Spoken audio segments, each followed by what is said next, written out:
Good afternoon. It is June 6th. It is 6/6/2024.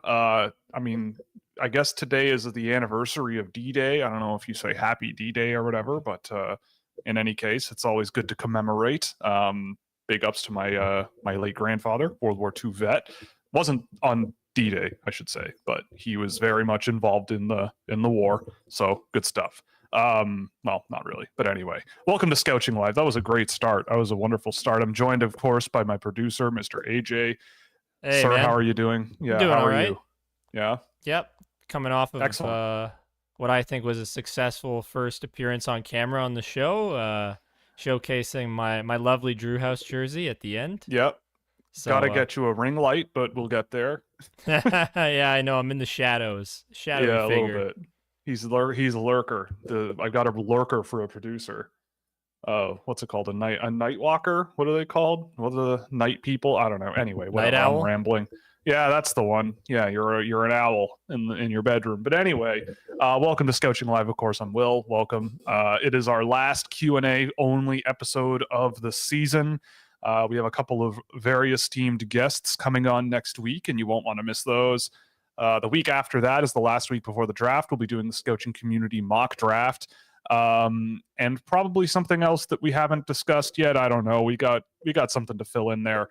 And then the Monday of the draft week, Sam and I will be revealing our rankings live on camera together and yelling at each other about them. So you can look forward to that as well. So that's the general schedule from here on until the end of this draft season. Anyway, before we get into the questions, of course, any questions you do have, you can drop in the chat and we'll get to them after the questions that were submitted in advance.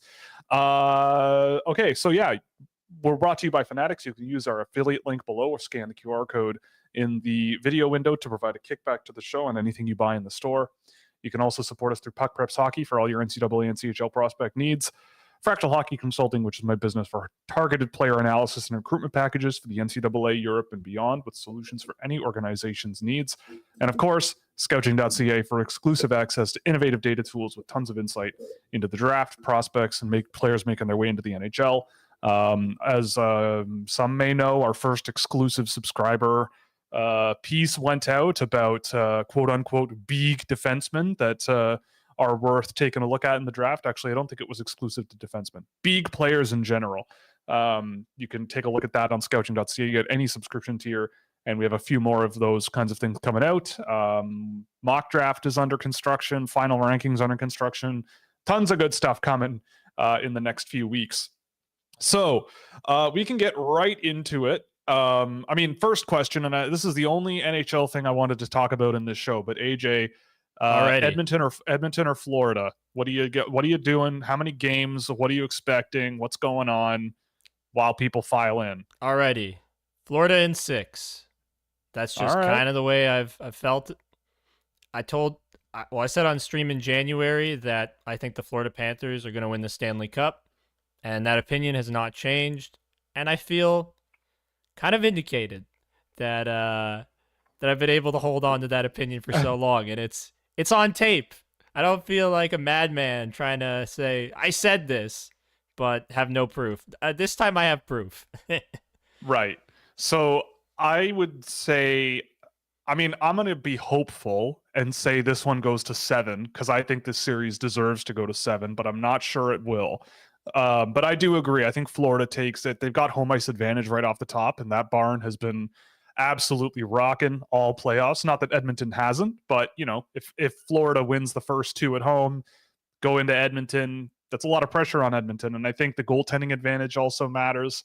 There's a lot of stability with Florida.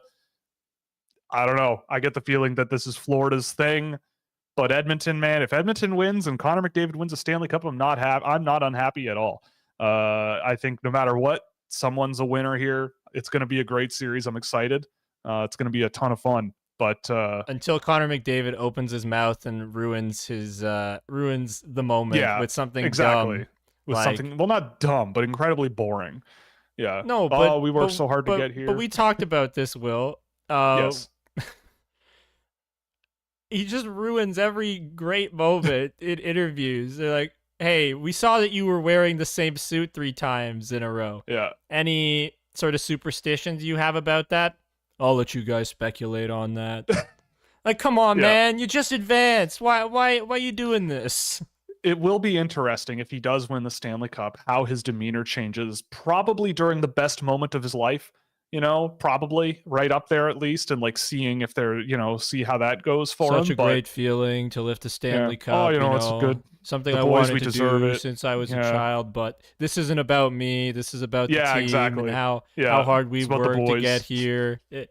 Especially Yeah. Nuge, he's been here 11 years, whatever it Yeah. is. Yeah, that'll be what it is. Yeah. Well, it'll be PG and pretty safe, and that's That's what it okay. is. Makachuk will be the one Oh. lifting the cup and saying some things. It's kind of like a Yeah. renewed Battle of Alberta. Not exactly, but you have Sam Bennett, you got Makachuk, Yeah. you have some of the best elements of the Battle of Alberta, and that was my favorite series, or like my Yeah. favorite rivalry in all of hockey Mhm. for a long time. And when Makachuk left Calgary, I was very sad because I knew that rivalry wouldn't be as nearly as good, and now we're kind of getting it sort of in the finals. Yeah. Well, either way, I'm excited. I think it's going to be a great final. I think both teams deserve to be there, personally. I've loved watching the Oilers, especially. The Panthers are just an excellent team, top to bottom. I think it's going to be a heck of a series. But, I mean, you've said it before, but it often comes down to, it always feels like in the Stanley Cup final, there is a team that has some level of an advantage over the other one. And that team generally is the one that wins. Yeah, the best team usually wins. And to me, like, I love Edmonton, but I think that the goaltending difference is going to be a major factor. The defense difference too. Yeah, can Stuart Skinner keep the puck out of the net? And if he can't, can Calvin Pickard? Because I bet you that Sergei Bobrovsky will be keeping the puck out of the net, because that's pretty much what he's done almost the entire way through the playoffs from what I've seen. So we'll see what happens. But also, if Florida's a tough team. If they take penalties against Edmonton, I feel like that could also cause problems. But I get the feeling also that the referees might put the whistles away a little bit. Anywho, unless you have any final thoughts, we can get right into the Q&A. We got a small gaggle of folks coming in here, so I think we can get any right final into thoughts? it, Or, man. yeah, let's jump get into it. Yeah, let's go for it. All right, so first question. I'm interested in hearing how you rank the next 5 forwards after Celebrini and Demidov, and where you see or don't see clear gaps within that 5.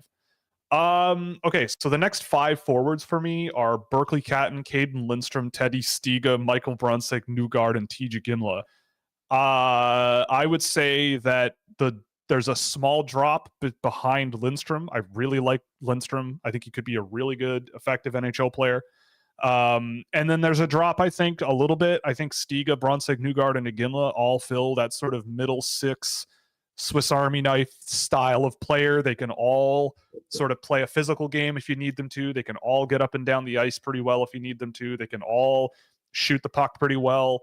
They can all do a whole bunch of stuff pretty well. I might be putting Brunswick, Newgard at the top of that group of 3. But I just really love Teddy Stiga. I think that he's a super, super talented kid that isn't getting a lot of praise, at least not as much as he should. And TJ Ginla is also just right there. Like, that's such a close group to me. But I see them a shade behind Catton and Lindstrom, but same tier of guys, just I'd say a 1A and a 1B group of players. And that's kind of where I feel on those. Sell me on why a team might consider Sacha Boisvert in the teens. So I watched Boisvert last week, and someone was watching that game with me, and it was not a great game from him. And I've seen him 6 or 7 times this year, I think. And I'm really not sure what to think about him. He's outside my first round. But if you are a fan of a team and he goes 17th overall or something, I can see why, right? He's a tall, lanky guy. I think he gets around the ice pretty well. He has a pretty good flow to his game. He can get into the neutral zone and make himself a target pretty well. There's a bit of skill there. He's got a really good shot, really good wrist shot, really quick release. The problem for me is that, like, he just doesn't really play to me like a pro style of hockey now. Pretty soft defensive player from what I've seen. Just not really moving the needle a whole lot. Very absent transition player generally. Um, and his shooting selections are often questionable. He'll get the puck, enter the offensive zone, kind of lob one on net, put one on net from the perimeter, and follow up on it from there. I just am not sold on Boisvert being right now anywhere close to pro hockey guy, but the talent is there, right? Like you can tell the reason teams really like him is because the fundamentals and the practice skills, you would say, are really solid and really interesting. And I think that alone is first round quality. So if he goes in the first round, I wouldn't be shocked whatsoever or disappointed. But for me, it's about the next levels of hockey and like how he will adapt and apply himself and what he'll need to do in order to be successful in the NHL. And I think he's got a bit of a ways there. So he's a bit of a longer term bet, I think, but not a bad player at all. Certainly very talented at a certain point in the year. He was very high on my list. I had him at 20 in December. He's now in the 30s, but I think that's perfectly reasonable. If he goes somewhere, if he goes like 25th, I think that's perfectly fine.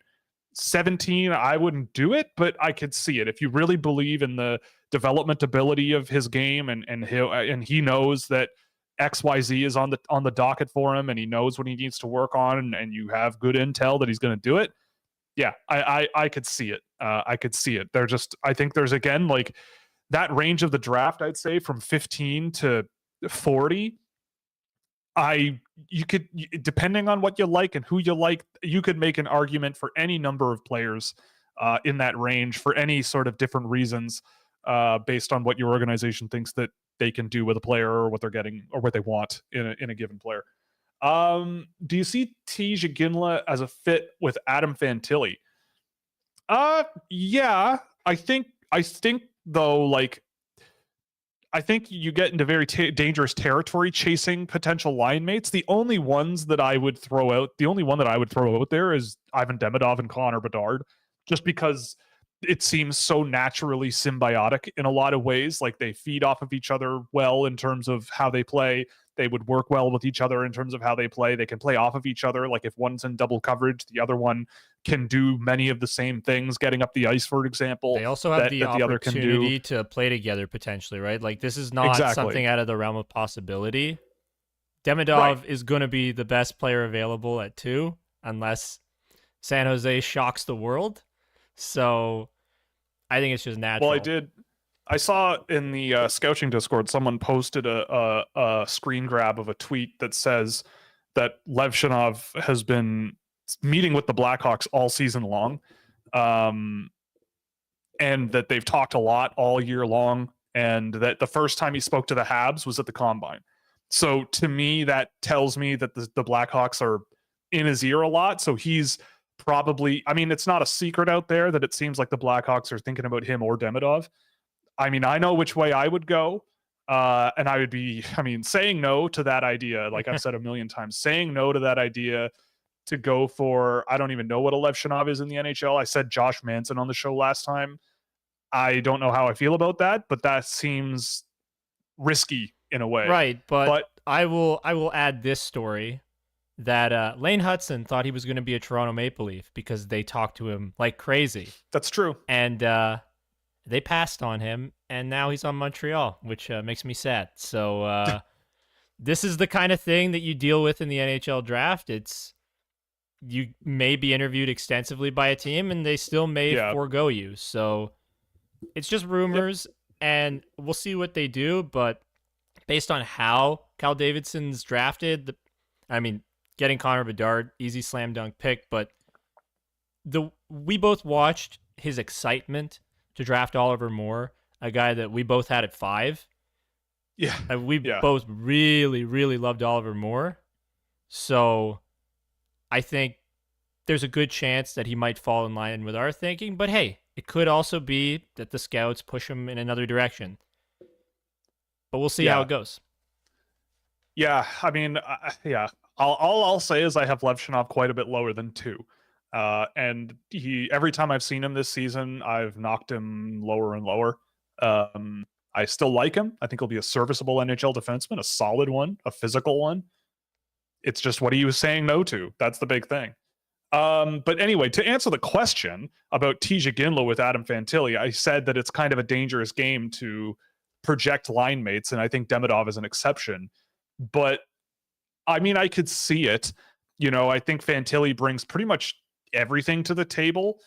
I think Tija Ginla being given more of a responsibility as a puck handler and a possession player and a sort of complementary, transition guy who can sort of work off of Fantilli could work. He's a shooting threat for sure, but he's also a pretty good playmaker himself. He can put pucks in front of the net, and if Fantilli's going to the net or whatever it is that he's doing, it could work. I can't say it's impossible, but I don't know. I see a real high potential for Fantilli in the future, and I think with Tija Ginla, I feel like if he's on your first line, then you may want someone else. But as a good second liner or an excellent third line guy, I see that as more Tija Ginla's brand. But a second line guy playing pretty good hockey on the wings, maybe that's Fantilli at center. But to me, I think Fantilli brings a little bit more to the table that could put him on a first line. Please rank the following defensemen in terms of hockey sense, best to Silayev, what being the worst.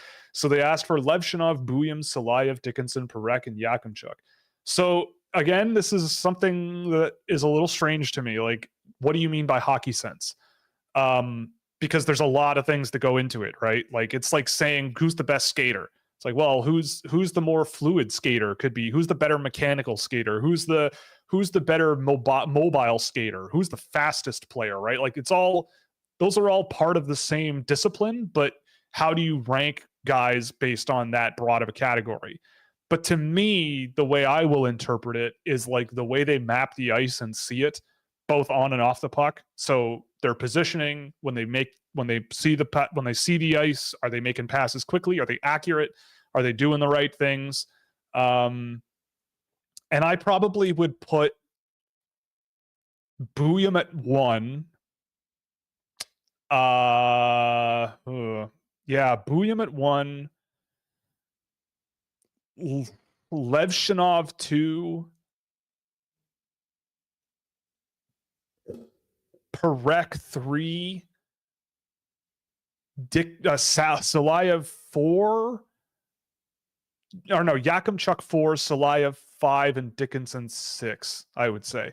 That would be my order, I think. If we're talking about like mapping the ice and being poised and calm and seeing the ice well off the puck, monitoring the neutral zone well on offensive or on defensive breakouts, all that kind of stuff. So that probably would be what I would do, just to summarize.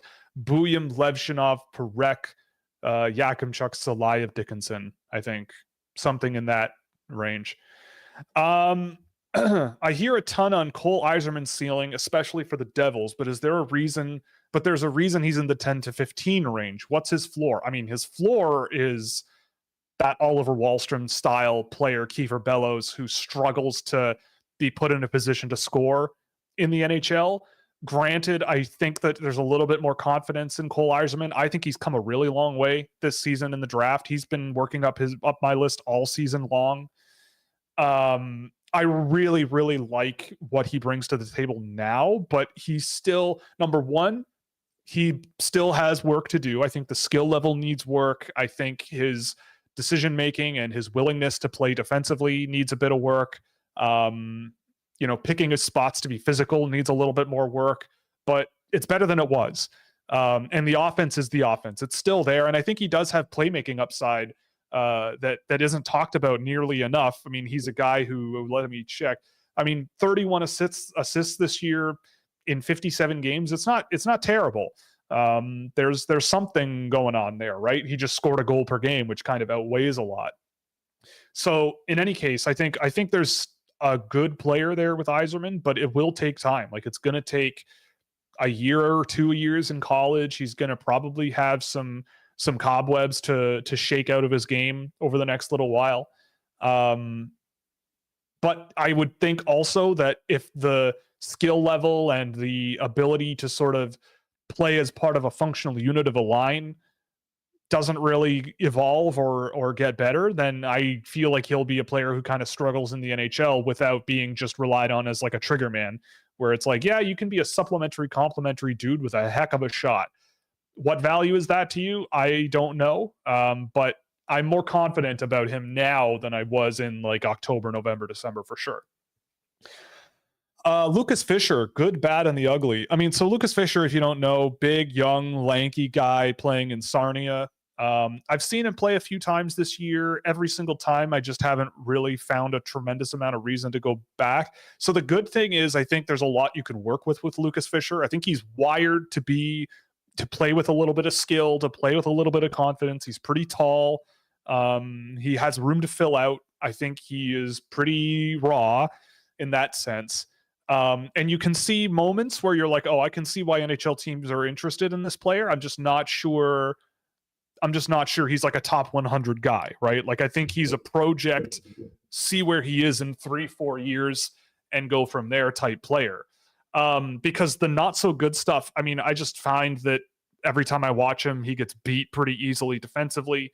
He doesn't really use his feet that much to keep up with puck rushers, especially faster players. He's a pretty passive defender from what I could recall. I have another game of his because he is on my list of players that I don't have ranked, but I want to watch them just another time before the draft to make sure that I want to keep it that way, because I don't think he's a bad player. Like, if I had a list of 110 players, I feel like he'd be on it, but I don't rank guys where I feel like I'm doubting the point. That sounds bad, but with Lucas Fisher, it's like, if I think there's just too long of a way to go and the runway is too short, then I'll see later on and call it a day. Call it a day later on.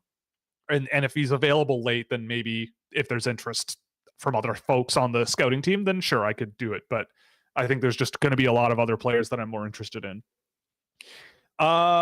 This question comes from Brian Stewart. I had to point that out before we get into it. How projectable do you think Mitch Young is? He's fun as hell, but fun doesn't always pay the bills. So I actually just watched a game of Mitch Young this morning because I got this question yesterday. I do really like Mitch Young. I think he's a really chaotic, wild time playing defense, but I like him. I think that I don't know if I would draft him. He's on my watch list. What I would definitely do is give him a call and be like, hey man, you want to come to a development camp? Because we want you here, right? Like, we think there's something there, and I think that he's not quite enough where it's like I'm thinking that this is a really good offensive defenseman, but there are the moments where you're like, okay, yeah, this guy loves to play with the puck. He's confident. He loves to carry it. He loves to make plays in the offensive zone. Pretty good shot as well.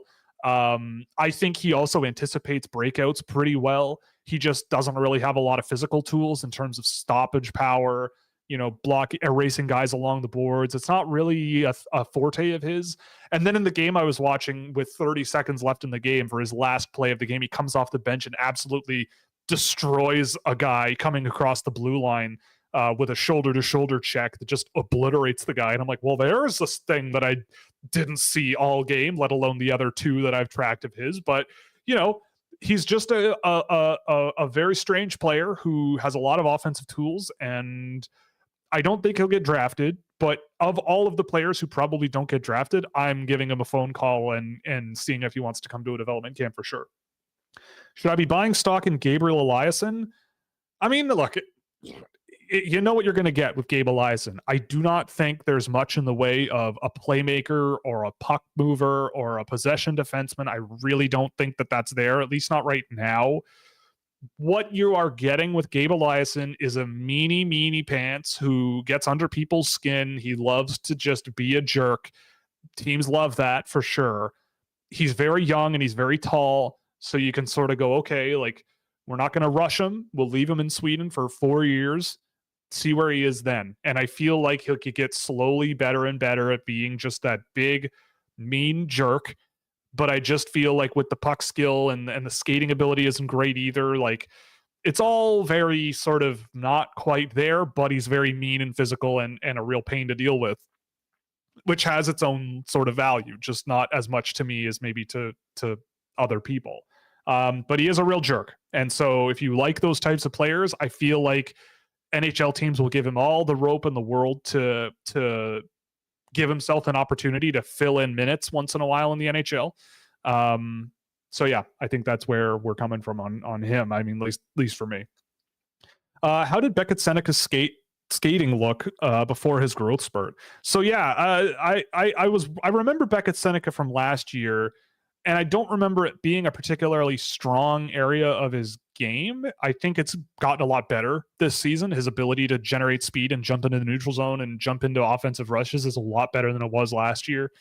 Last year, he was more of a shifty, skill first, shot first guy. And that's kind of how he was in AAA when I watched him then. And so, yeah, he has grown a lot. I think the skating has come along with the growth spurt, which is good. I just don't remember it being like a massive thing before this season. At least it wasn't in my notes of players from last summer. Who are your top 10 forwards for the draft class? So I've got Celebrini at 1, Demidov, Catton, and Lindstrom, then Stiga, Brunswick, Newgard, TJ Ginla, Cole Iserman,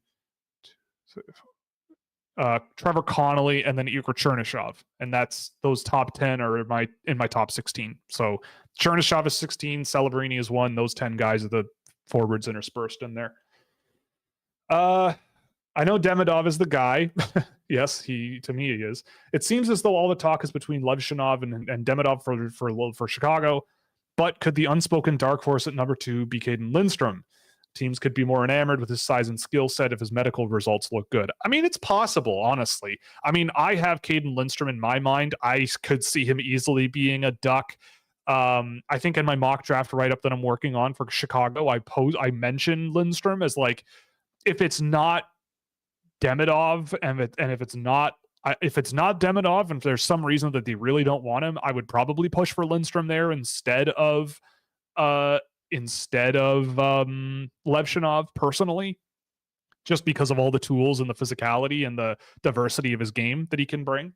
But I still find that really, really hard to set aside in terms of Demidov especially. But yeah, I could see it. I don't think it's particularly likely, but I could see it. It seems Adam Jiricek is unable to produce on ice and showcase an improving trajectory due to his injury, and he's fallen in rankings. Am I crazy to think a once highly touted prospect is still that and more likely than not to continue on the path he was expected to when he comes back? I agree in general. I would say that I wouldn't be surprised if fans of the team drafting Jiricek look at his numbers next year or look at his season and go, oh boy, like, uh-oh. And I just think that, yeah, he's missed 6 months of hockey. And that is going to set him back.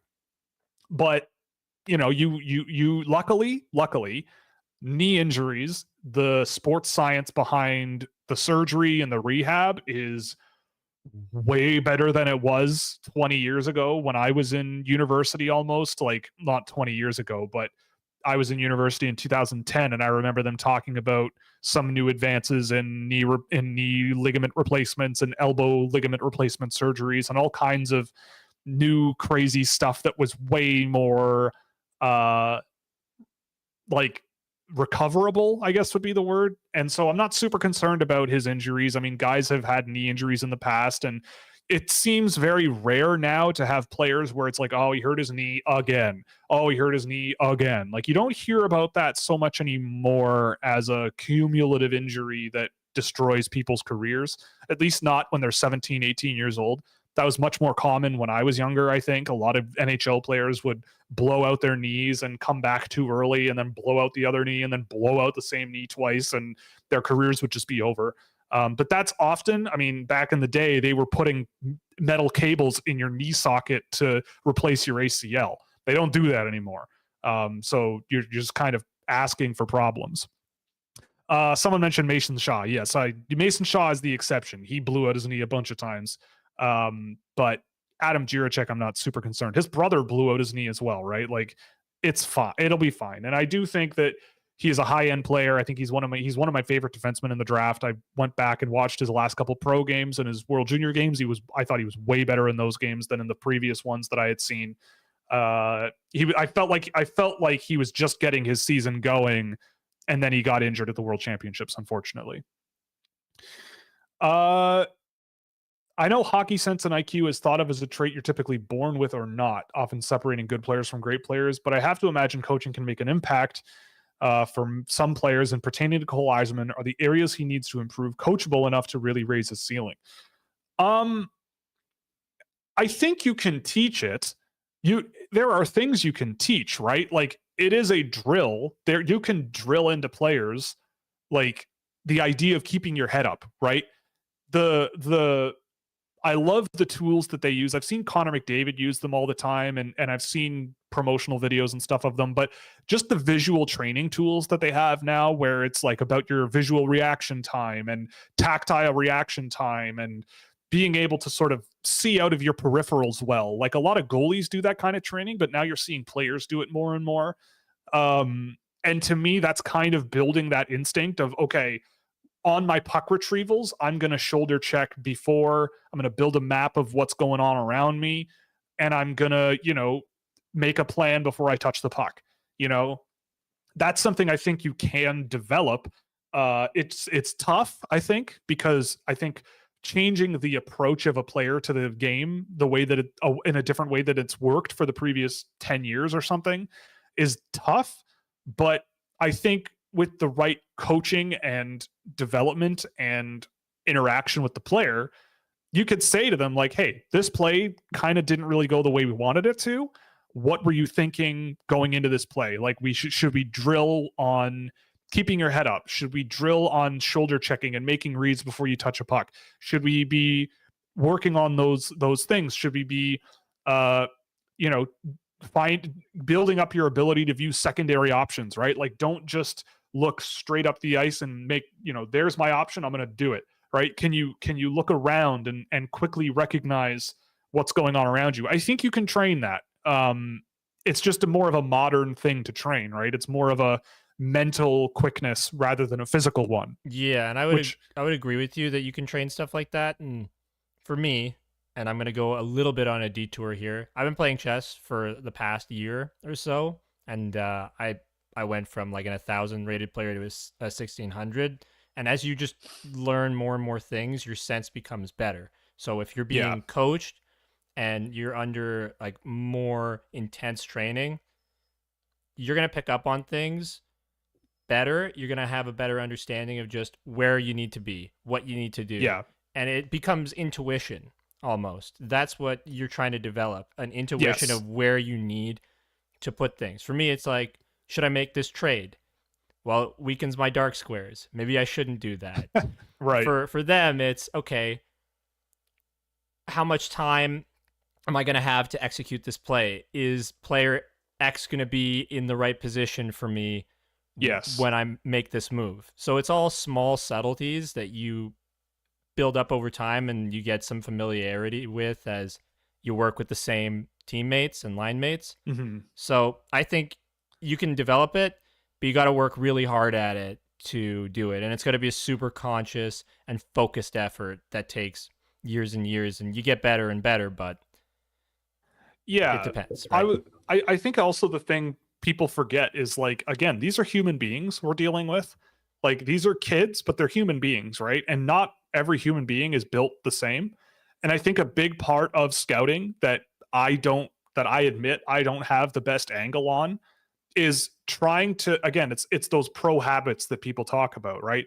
Are you drafting a kid who already has those sort of pro habits of, like, this is my job, right? Like, hockey isn't just something I'm good at and enjoy. It is like my life, because in the NHL, that's how your life is. It is hockey, morning skates, weight room, multiple skates a day.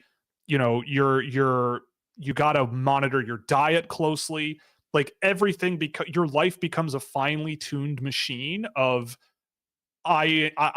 constantly not only improving, but like maintaining your improvements and staying on your toes and adapting on the fly in your career. Not that I'm an NHL player, but I could see NHL teams, like, that's a make or break to me. There's a lot of super, super talented kids who just can't make the lifestyle changes necessary. And a lot of these things with regards to hockey sense and all of that, like, I think it just also really depends on the kid, right? Do you think that that player is gonna want to stick around after practice? And if they are saying, "Oh, I have trouble on my crossovers and I'm not generating a whole lot of speed," will they speak up about that and actually go with the skating coach after practice and work on it for another half an hour? Are they gonna want to sit in the video room and attentively listen to a video scout or whoever, or a video coach or whatever, who's walking them through plays and is trying to be constructive and help them out?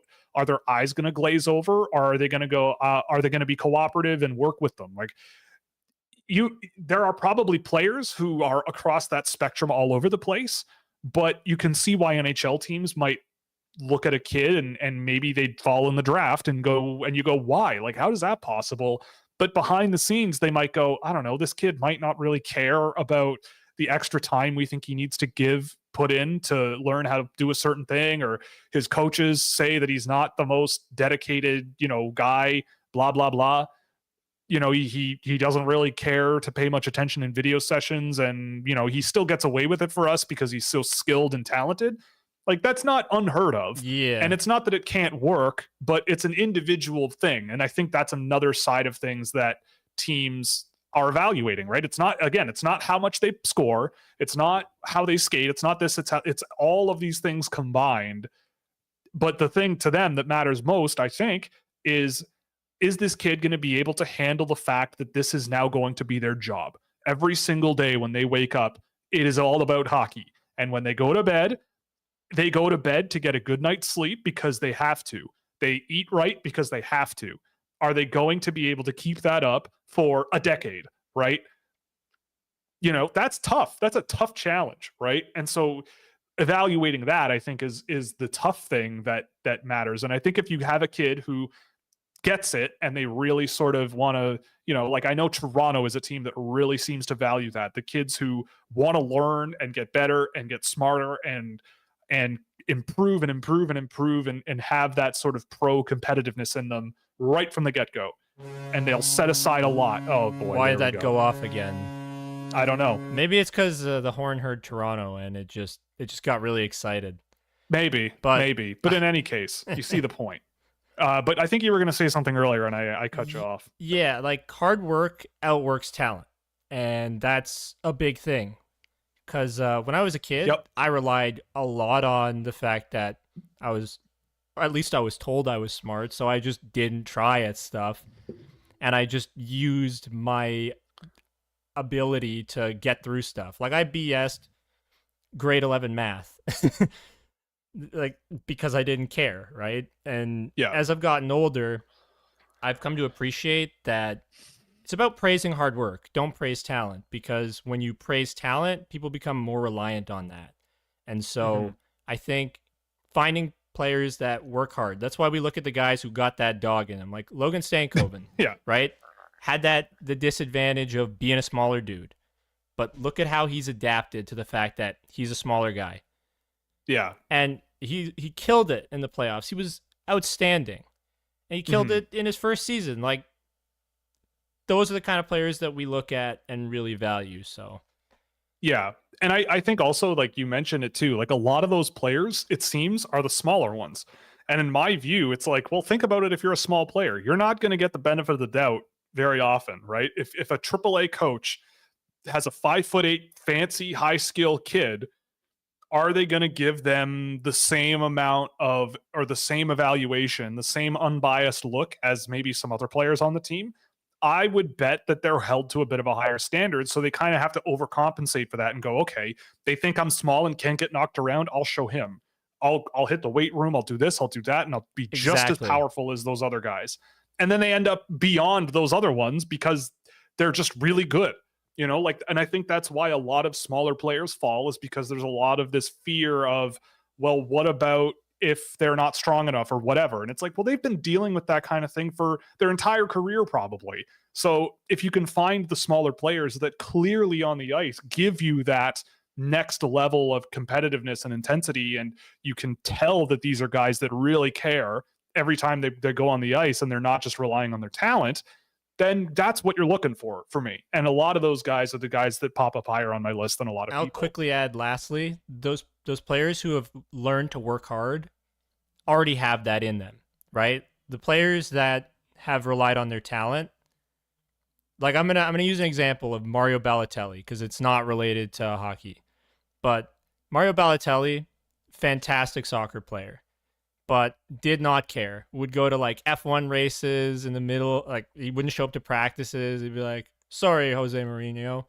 there was an F1 race today, so I had to be there instead." Like that's a thing that happened, right? And so when you have that in you, when you're already used to working hard to adapt and get better, it's easier to do it. Where if you've gotten somewhere on your talent level, it's harder to then develop the ability to work hard and actually become more adaptable. So you find that a lot of like super talented players can fizzle out just because they haven't built up an ability to work hard. And the other thing too is like, I'll give you a tidbit about me, like you kind of did about you, but I went to a Montessori school growing up when I was really little, and it clicked for me. I know it's not for every kid, but for me, I loved it. And I was doing algebra in grade 6 or 5. Like I finished the French curriculum in grade 5. Like my teacher had me and my friend in our own French class because we worked through all the workbooks faster than everybody else and did really well. And so I had basically like the talent, so to speak, as a 10, 11-year-old to be way beyond most 10 or 11-year-olds in terms of especially math, and I would say math especially. And once I went to a real normal school in grade 7, I went to a normal school, just a regular old school with a bunch of other people. And I struggled. I did not know, because in Montessori, there's no testing system, there's no anything. It's all very much the teacher is sort of a guide and the students sort of teach themselves, which worked for me, like I said. But going into a situation where no, it's all external validation and external evaluation, and you don't control what you learn. It's about what the teacher wants you to learn. I struggled. And I didn't have to study for a math test until I was 16, until I was doing like vectors. Like even something like calculus, it was like, oh, this is kind of like algebra, but like a little bit different. So like this is fine. That was fine for me. But the vectors work that we did in grade 12 or 11, totally beyond the scope of my brain. And I just did not have the study tools to deal with it.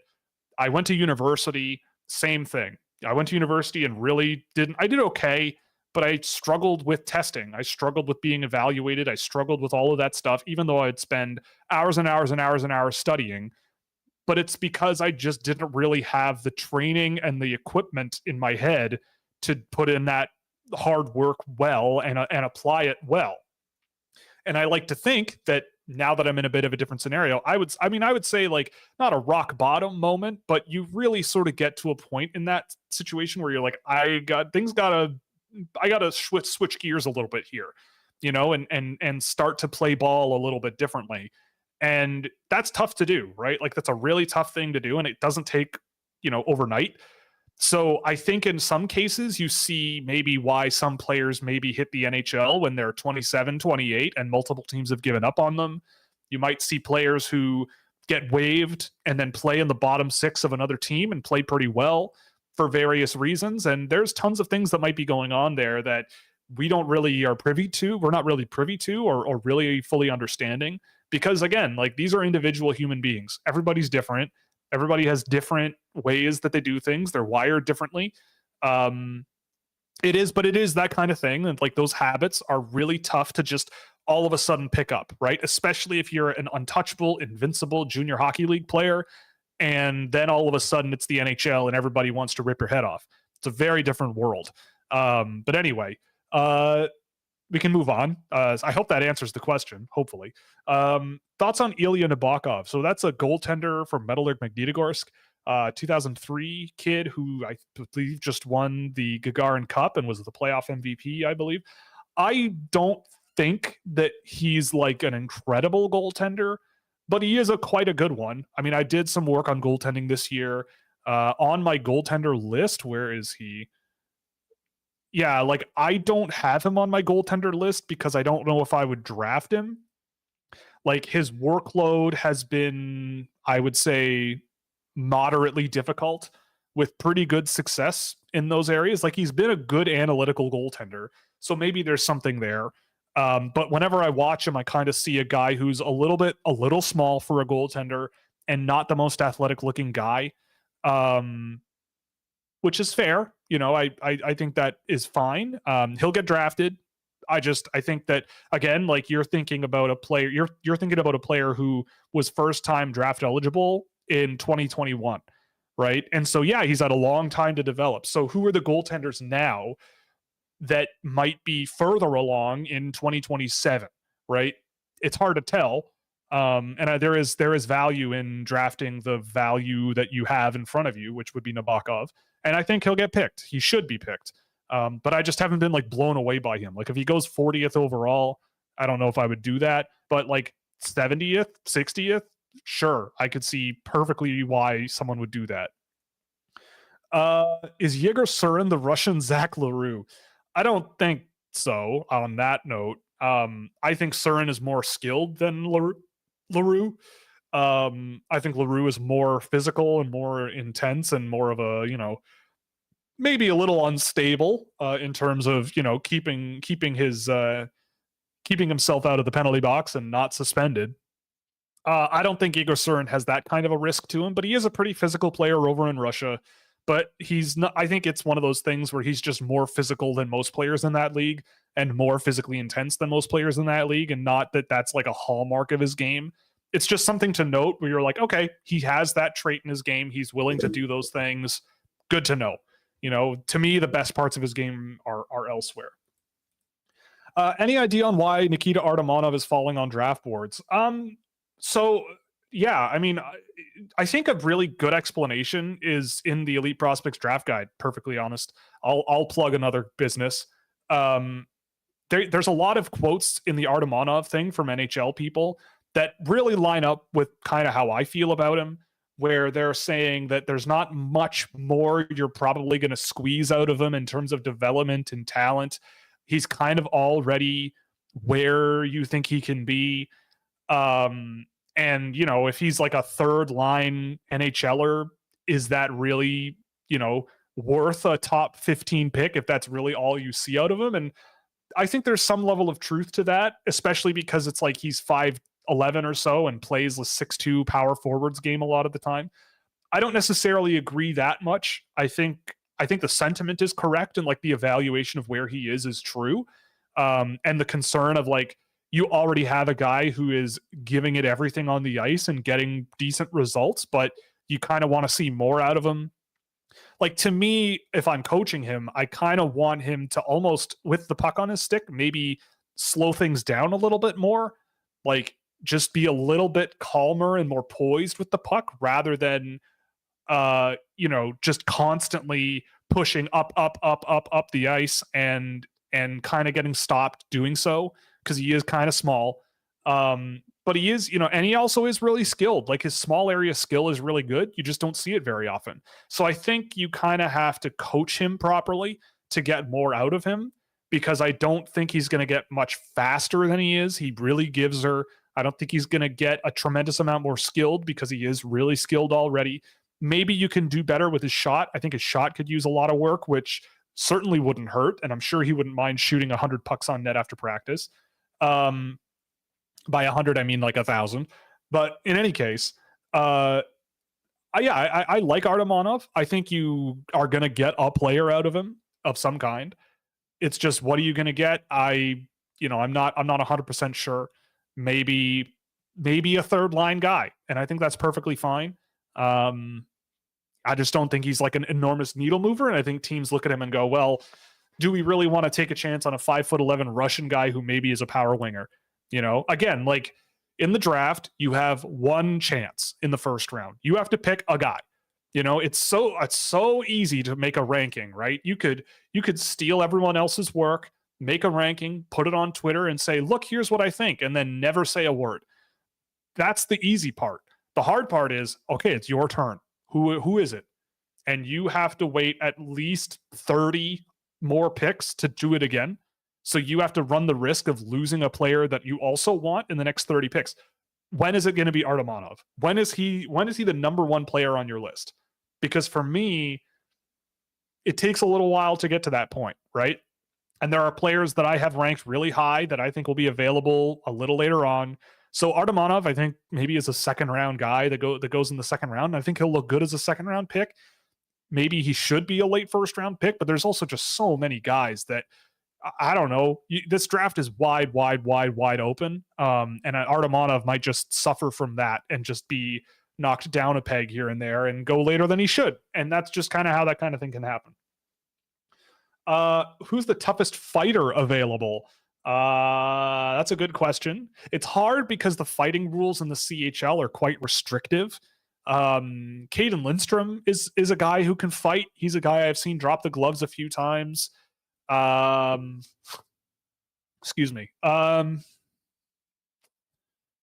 sure Gabriel Eliasson will instigate his fair share of fights as well. It's a good question, honestly, because I don't really have a good answer because there isn't a whole lot of fighting that goes on outside the NHL anymore.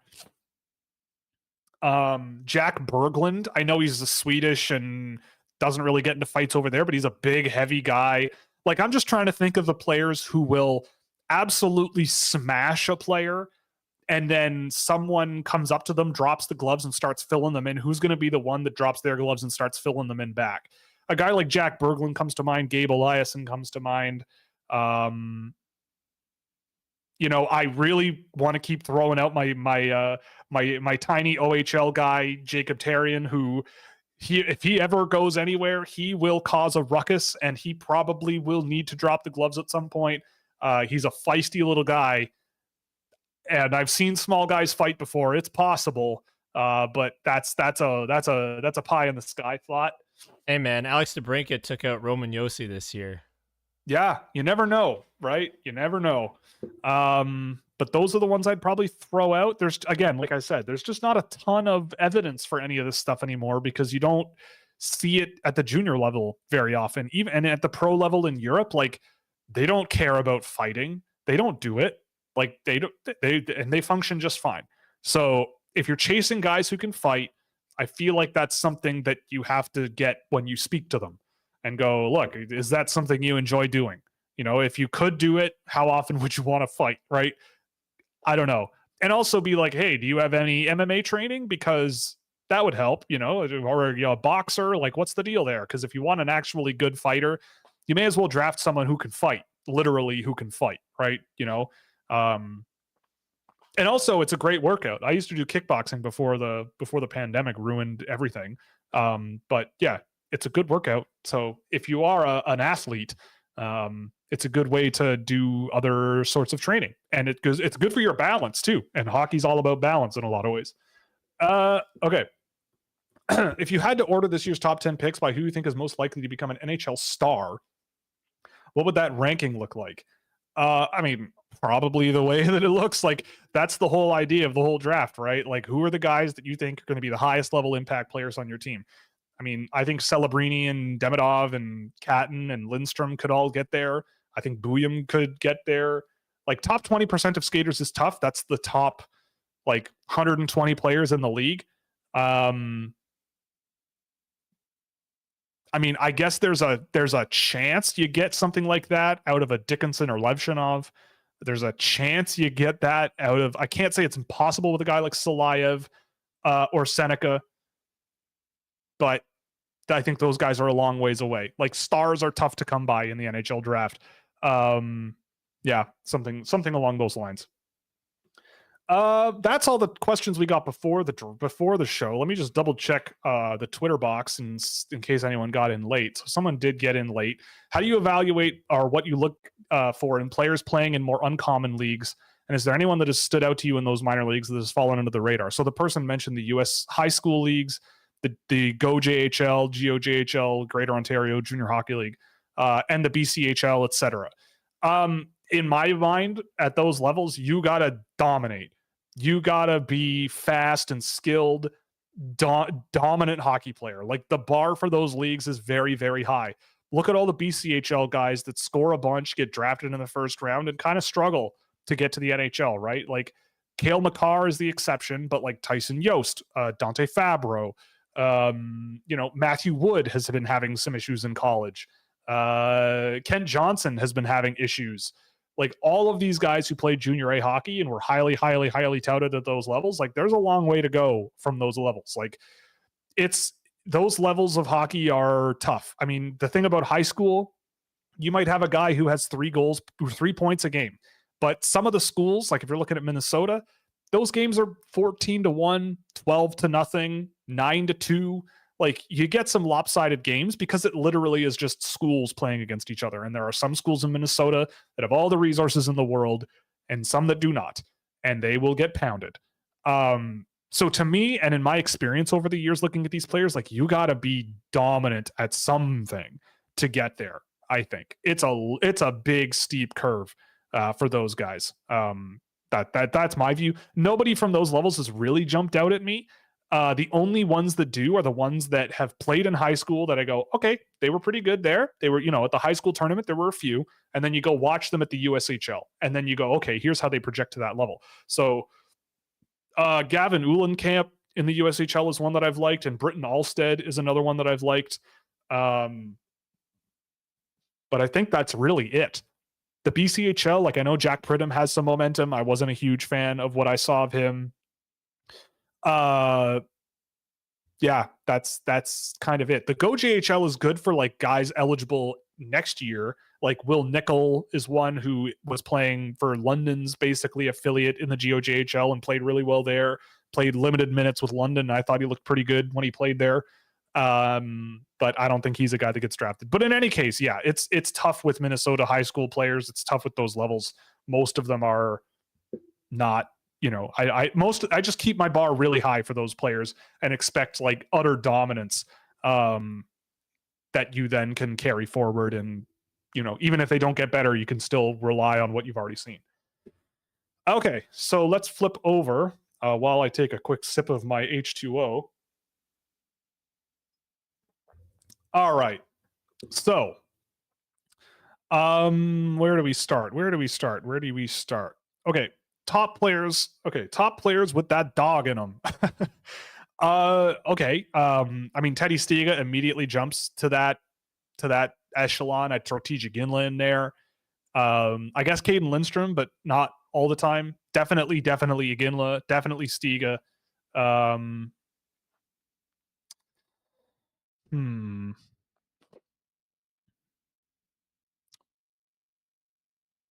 Stian Solberg maybe has a bit of that to him as well.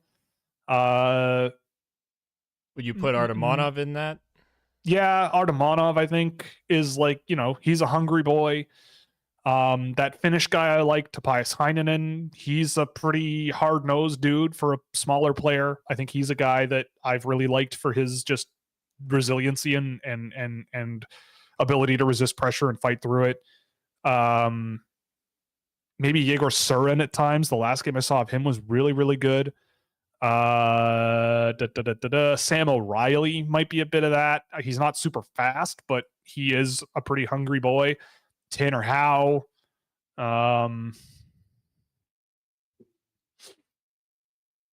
Yeah, some combination of those guys, something like that. That kind of, is what jumps out to me. Nope, that's where the questions are, not over there. Locked On Sharks this year. Hello. Looking forward to coming back on the show, even though you brushed me aside. How rude. I'm kidding. We love Locked On Sharks over here. Thoughts on Liam Danielson? He looks like a playmaker based off the one time I've seen him. I would say that's what he is. I think Danielson has a really steep curve from here, similar to his teammate Alex Zetterberg. I love the skill he's got. Danielson's a pretty skilled guy. He's a pretty creative guy. He uses his edge as well, creates opportunities. Just projecting him is tough. I think he's a really, really hard player to project. I haven't seen him in a while. But I always have just sort of watched him and gone, I don't know. Like, is it quite enough to sort of get over the size deficiency and the fact that he's not the fastest guy around, not the most resilient player? He's a guy who kind of needs space to play. He's kind of like the Swedish Junior League's version of a B-list Andrew Crystal, right? Like that type of you see it once in a while with the sort of high end stuff he puts together, but it's going to be tough. It's a tough road ahead, and he plays at a lower level than the WHL. A little off topic, but are you interested in the new Amazon series? It seems like something the NHL benefits from learning about players off the ice. Yeah, I mean, I'm all for it. I mean, look, the NHL has fallen behind the other major sports leagues in the last 20, 25 years. Like, that's just undeniable. They were much more competitive in the 90s with the other pro sports. So the NHL has been very stuck in its ways and stuck growing at a slower pace than the rest of the world of major sports in North America. So they got to play catch up somehow. And everyone else has been providing more exposure of their athletes to the public, more access, more, publicity. Think of all the NBA players that have their own podcasts now, right? Like they have things that they do that further their image, and in doing so further the image of the sport with their personality, with their insight on the game. Like, it's very much more player driven in those leagues. The NFL, the same thing, right? Like, one of the biggest sports podcasts out there is two NFL players, or one NFL player and a former NFL player, and who are brothers, and they have a show together, which everybody seems to love. So, and there just really isn't that in hockey. I think in the world of hockey, you get, I don't know, AJ, what, 3 podcasts that are like every episode worth watching, like that people like? Yeah, like 2, none of them are players. I really listen to 32 Thoughts, and that's about it.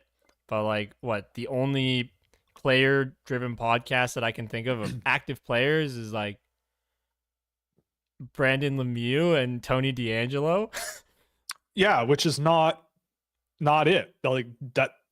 So to me, anything that gets players out there more, again, it's like this weird Canadian thing where it's like, I don't want to put myself out there too much because I think that looks weird or something. I don't know what it is. It's a cultural thing, I think. Yeah, like Americans love to be the center of attention. Americans love to put their thoughts out there. Americans love to get into discussions and arguments, but it feels like Canadians are much more reserved and much more like quiet. Let's be, we like cordial. To pretend to agree with everybody, but then call you an idiot in private. That's kind of the Canadian way. It's very passive aggressive, and we're better than Americans because we don't boast all the time. Yeah. Except only to ourselves.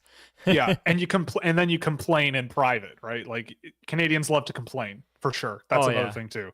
They love to complain. But I think it's a good thing for the NHL. And also shout out to Salty Wings and Avs fan, always here for our shows. I don't think you've missed a show, in fact. So thank you for always being here. We really appreciate it. Yeah. And I love salt. It's good stuff. There have been wars fought over salt and pepper in the past. Anyway, who do you think the Sharks will take with their other first-round pick? They desperately need depth and defense. I mean, the name that I have always been hearing and putting out there is Adam Jiricek. I think Jiricek at 16 is possible and would make a ton of sense. It's a low-risk bet because you've already got Celebrini. The only way I don't do that is if a guy like Berkeley Catton is there, which seems like it's possible. Maybe if like a Zeev Buyum is there, maybe you go that direction, but I don't think that's a good fit for what San Jose's looking for. I think Jiricek is a much better fit for how San Jose seems to be looking at defensemen. And he's good at it. Like, I think that's a bet where it's like, yeah, he's what they're looking for. And it's not just sort of putting a square peg in a round hole until the square becomes a circle. Like, it's, I think he would be a natural fit for what they look for, and he's good at what he does, I think. And I think that that's a natural fit. So that's who I would throw out there. I don't know about you. I don't know about you either. But the main interest I have in the Combine is that we get updated heights and weights followed by the wacky questions. I mean, yeah, that's true. It is good to know what actual dimensions we're dealing with on a player. I saw something the other day talking about how Beckett Seneca is actually like 6'5" now, which, I mean, okay. I mean, if that's the case, I think we need to have a brain scan or something, because I think that means he grew like 7 inches in a year at the age of 16 or 17, which doesn't, that seems like a lot. But anyway, yeah, I do think that that's interesting. I think there are some measurements at the combine, and this is my kinesiology geeks speaking up. I think there are some tests that are intriguing with regards to on ice work. So things like their force plate results or their shuttle drill results. Those are things that I'm interested in, because it is about how they generate speed or generate power from a stagnant position, right? Like, or from rapid changes in direction, right? Like, hockey is all about quickness and adapting to changes in things, and staying on your toes and all of those things. And so I think there are certain measurements there that you can sort of go, okay, good to know that this player can do this task very quickly and effectively, or very strongly. I'm not super interested in like the bench press or the chin ups or whatever, but the things, because hockey is also very much a lower body sport, right? A lot of power comes from your hips. A lot of your skating comes from your hips and your legs. It's a body weight sport, right? Like, so many things, it's not really the upper body sport as much as other sports. So to me, I look at it and go, okay, like, I'm curious about these. How do you generate power from your lower half? How do you register your quickness with your lower half? Those are the things that I'm curious about. But yes, also the questions. The questions are also really weird and a good time. And you certainly get an insight into how people try to trip players up, I guess. I'm not sure what the point is, but, fun times. Right. Questions are here. Okay. How would you rank these 3 players in terms of fantasy upside? Benson, Catton, Lambert. For points only, I might put Catton at 1. It's really tough, and I'll tell you why. Because so much of fantasy production is tied to the player's deployment. True. And it is so hard to project how an NHL lineup is going to use a player, right? Like, you can have a great player, like a Nick Ehlers. But Nick Ehlers isn't going to blow your socks off all the time with how many points he scores. Because Winnipeg never puts him on the top power play. They never utilize him in a way that is going to be conducive in terms of like creating points for him. So much. Still a great player, right? So I think based on this question, like, it's all about who's going to get the most deployment. And I think the clearest, like, the person who's going to get, like, has the clearest path in terms of getting that top power play, because it really matters when it comes to that, I think it's probably Zach Benson. I would agree. I only say Catton because I think at the end of the day, if all things were equal, he would be the answer. But I think Benson, he's going to get those chances and do it quicker. Like, in fantasy hockey, to me also, it's like, yeah, why don't think so much about 3 years from now. It's like, Benson's already in the NHL. He's already going to give you results.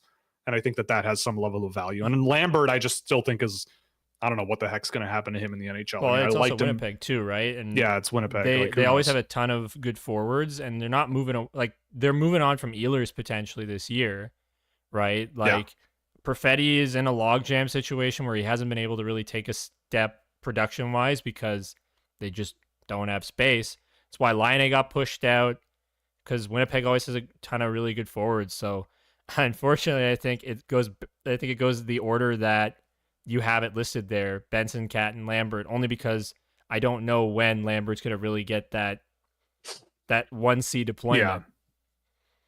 Yeah. Probably the Olympics after this one by then. Then we'll see maybe more ice time for Brad Lambert. Okay. Past the 5th pick, Dickinson and Bouillon are still there. Who are you taking and why? I'm going with Bouillon because I think Bouillon is just an unbelievably talented and well-rounded offensive defenseman. Dickinson, I still don't know what he is. I've seen Dickinson 12 times this year, 15 maybe, like a lot. And I still am not sure what he is. I still have questions. I went back. I actually just put the notes together on my video on Dickinson.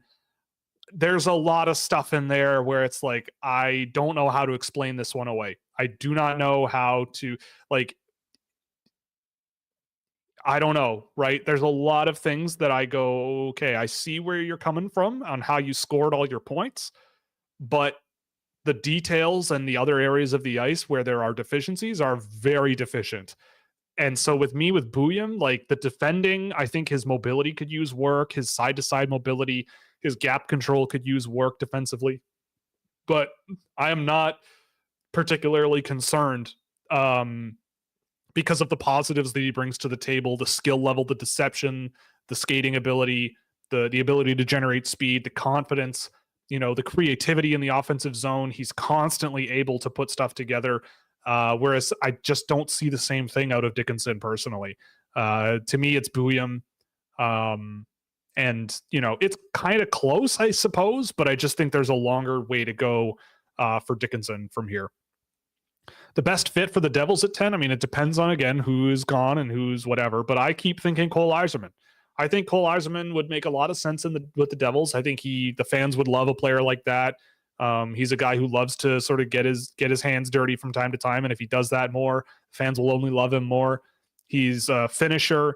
I know people are a little spooked because of Alexander Holtz, but Cole Yzerman and Alexander Holtz are very different players. I think there's a lot more physicality in Yzerman's game. I think there's a lot more creativity with the puck. It's just, at least in the offensive zone, than with a Holtz.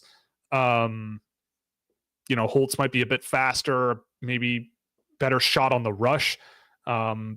But I think that there's more to like with Yzerman. I'm going to give an off the board one, and we're going to assume that the draft order would go down more closely to the way Will sees things. Alphonse Frey, not that you take him at 10, but like getting a defenseman like that, they don't really have, I think, in terms of like somebody who I think could be a much better defender. Like you and I both really like Simon Nemec and Luke Hughes, but we both see that there's deficiencies defensively with those two that. But Luke Hughes, I'm not sure it's going to get fixed. Simon Nemec also, maybe not. But I think that could be an interesting path to go for somebody who I think could be way more rock solid. Yeah, the other one that came to mind was Bronsek Newgard, but I don't know if he'll be there. But if he is there, I could easily see that too for the Devils. I think that's a different sort of player that they haven't really drafted a whole lot of. Just a physical, smart, really good complementary forward who will play. Like you could play him up and down your lineup and he could do something for you. And I think that's something that the Devils could probably use. There's going to be a good option for them there. There will be a good option. Maybe they trade that pick. I don't know, but that's what I think they should do personally. But they'll have options, I think. And maybe you can get Frey later even too. Like you could probably pick him up with a second round pick. But that's why I said specifically, if it went more closely to the way Will views things, I think that would be an interesting option. Yeah. What's next? Some people are putting Igor Surin at 15 to 20. That seems like a stretch. I think it is. I will say Surin, the last couple of games I saw of him were excellent. I don't know what he did to change, but he seemed much more settled, I guess you could say, like reading the ice a lot better, making better decisions in the offensive zone than he did. Maybe I just saw a couple of really good games out of him, but I think he brings a lot to the table. The skill level alone is really interesting. He's in my top 40 now, in a tier that stretches up to 30, I believe. So if he's a late first round pick, I'm not surprised at all. I think top 20 is a bit of a stretch, but he is quite young. You got a lot of runway with him in Russia. He's in a really good program in Yaroslavl. You can leave him there for a while. They do elevate their younger players there. There's a lot of young players on that junior team that have now become KHL players for them. So it's not like he's going to be like held back because they don't like playing their youth players. I get the idea of him. I like him. Again, I wouldn't do it, but he's in the tier beneath that range, which, it might, so to me, it's a little stretch, but I don't think it's that insane to think. I think there's a lot of other players I probably would look at first, but he's not too far behind those guys.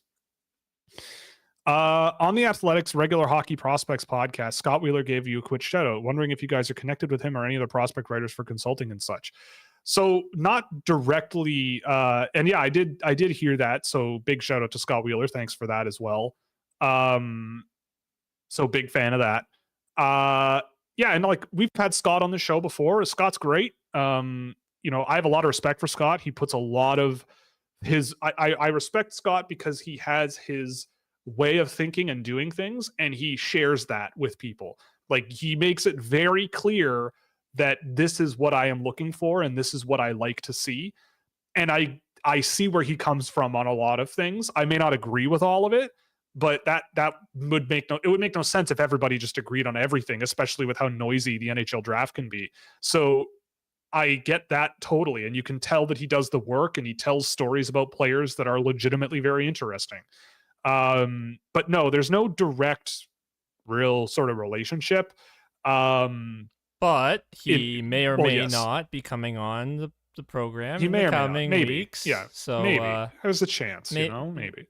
Maybe he's laying the groundwork for that. I don't know. Maybe. Yeah, I don't know. I'll let you all speculate about that. Yeah, you can all speculate about. Yeah, maybe. But no, there's nothing specific. But I mean, I've been interviewed by people at The Athletic before. Like I've dealt with them before, and it's all been great. So there's, you know, I'd say there's a healthy amount of cross-pollination, but not very much. Not very much at all.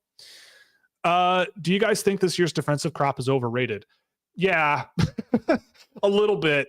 You know, again, reading the Elite Prospects insider chatter on guys, a lot of it kind of was vindicating for me, where there were some scouts who read my mind, and I'm going, thank you.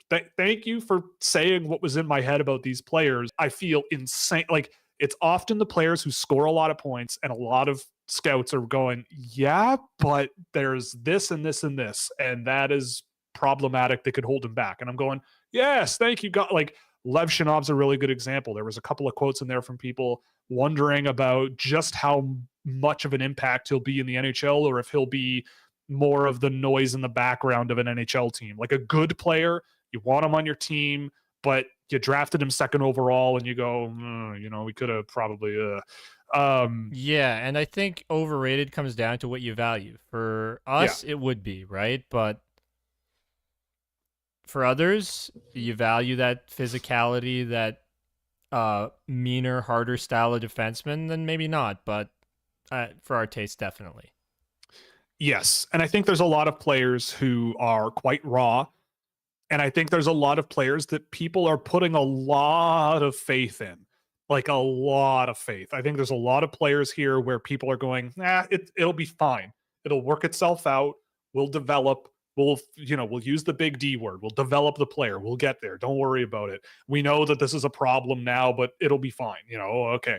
Fair enough, right? Fair enough. I don't know if I trust myself to do that with like a top 15 pick, right? Like if I'm drafting in the top 15, I want to have value that I know I'm getting now, starting now with a clear, this is what we think you can do in the NHL thing. Whereas there's a lot of defensemen this year where I'm like, there's a way they want to play. You can tell that Lev Shinov wants to be a physical guy. You can tell that, now I'm looking up and down the list of defensemen, right? It's like, I don't know. Like you can tell what Zane Parekh wants to be, but you kind of go, but the NHL is different. The NHL is its own world. And I don't know. I feel like a lot of these guys have further to go than people lead on. Boop, boop, boop, boop, boop, boop. Snuggerud Moorwood will be pretty great for the Gophers. Yes. With Will Smith going pro, Dean Letourneau is going straight to the NCAA. Would this boost his draft stock? I still have issues with him based on seeing him in the USHL. I mean, if it does, I think people are wrong. Like, I feel like the idea of a player saying, I'm going to go to college sooner automatically makes that player more valuable. I think that doesn't make any sense to me. To me, I'm surprised. I am very surprised that report had both of those players in the same breath of, okay, Will Smith is leaving, so they're going to replace him with Dean Letourneau right away. That seems to me like I don't know. after seeing Letourneau in the USHL for a couple of games, I agree. I think he didn't look ready for college hockey to me. And I looked at the players who went to the NCAA last season and didn't have any experience in the USHL or BCHL or whatever. And the best player there was Jordan Castagna, who was at SAC last year and was a good player for SAC last year, but he played for an Ivy League school and was like at a half a point a game for Cornell this year. So it's a big jump. Canadian high school to the NCAA is a huge jump. And we'll see. I think Letourneau, I mean, if you set your expectations low and you give him 3 years, maybe there's something there. But I've always seen Letourneau as like, I can see where you're coming from, but there's a ways to go to get an NHL player there. But he's big, you know. Is he the next Elmer Soderblom? That's entirely possible, but he'll go way higher than the 5th or 6th round. If there's room for questions, who are your top 5 prospects specifically for guys who just play the game, or PTFG to steal a term from my own YouTube channel? Okay, I would say Berkeley Catton is in there. I'd say Macklin Celebrini is in there. TJ Ginla, I would throw in there as well. Michael Bronsek-Newgard and Teddy Stiga. Celebrini, Catton, Stiga, Bronsek-Newgard, and Ginla. Those are the ones that jump out right away to me. Going a little further down the board, maybe Chernyshov, Seneca. Linus Eriksson is a really good example of that, I think. Linus Eriksson for sure. Maybe Ole Josephson. Clark Caswell, I think, could get there in a way. I think Clark Caswell is underrated by quite a healthy margin. I'm a huge fan of him. The voice of Sam those is types of players. Compelling me to say maybe Artemonov. Yeah, Artemonov too. Yeah, I'd throw him in there. Who do you predict? The Sharks at 14. We talked about that. Glad Josh Nadeau is getting looks from teams and getting invited to development camps. Yes, that's well overdue. Kid's always been good. Not sure if anyone's asked, but are you going to Vegas? Yes, we are. I will be going to Vegas. I'm shacking up with Joel Henderson, friend of the show, Joel Henderson. So we're spending some time together. It's going to be a good time. If you could ask one question to each prospect, what would it be? Well, that would take a long time. I would ask the Montreal question from last year that they gave to what's his face, Ryan Faulkner. Oh, I see. One question. I thought it was each question a different prospect. Which question would you ask to each player? Not one question to the same question to every player. But what was the Montreal one? Was it about rescuing someone from a burning building or something? No, like a submarine. I don't even remember. I just remember it being ridiculous and thinking it was hilarious. Yeah, something about like, would you rescue your dad or something? It was weird.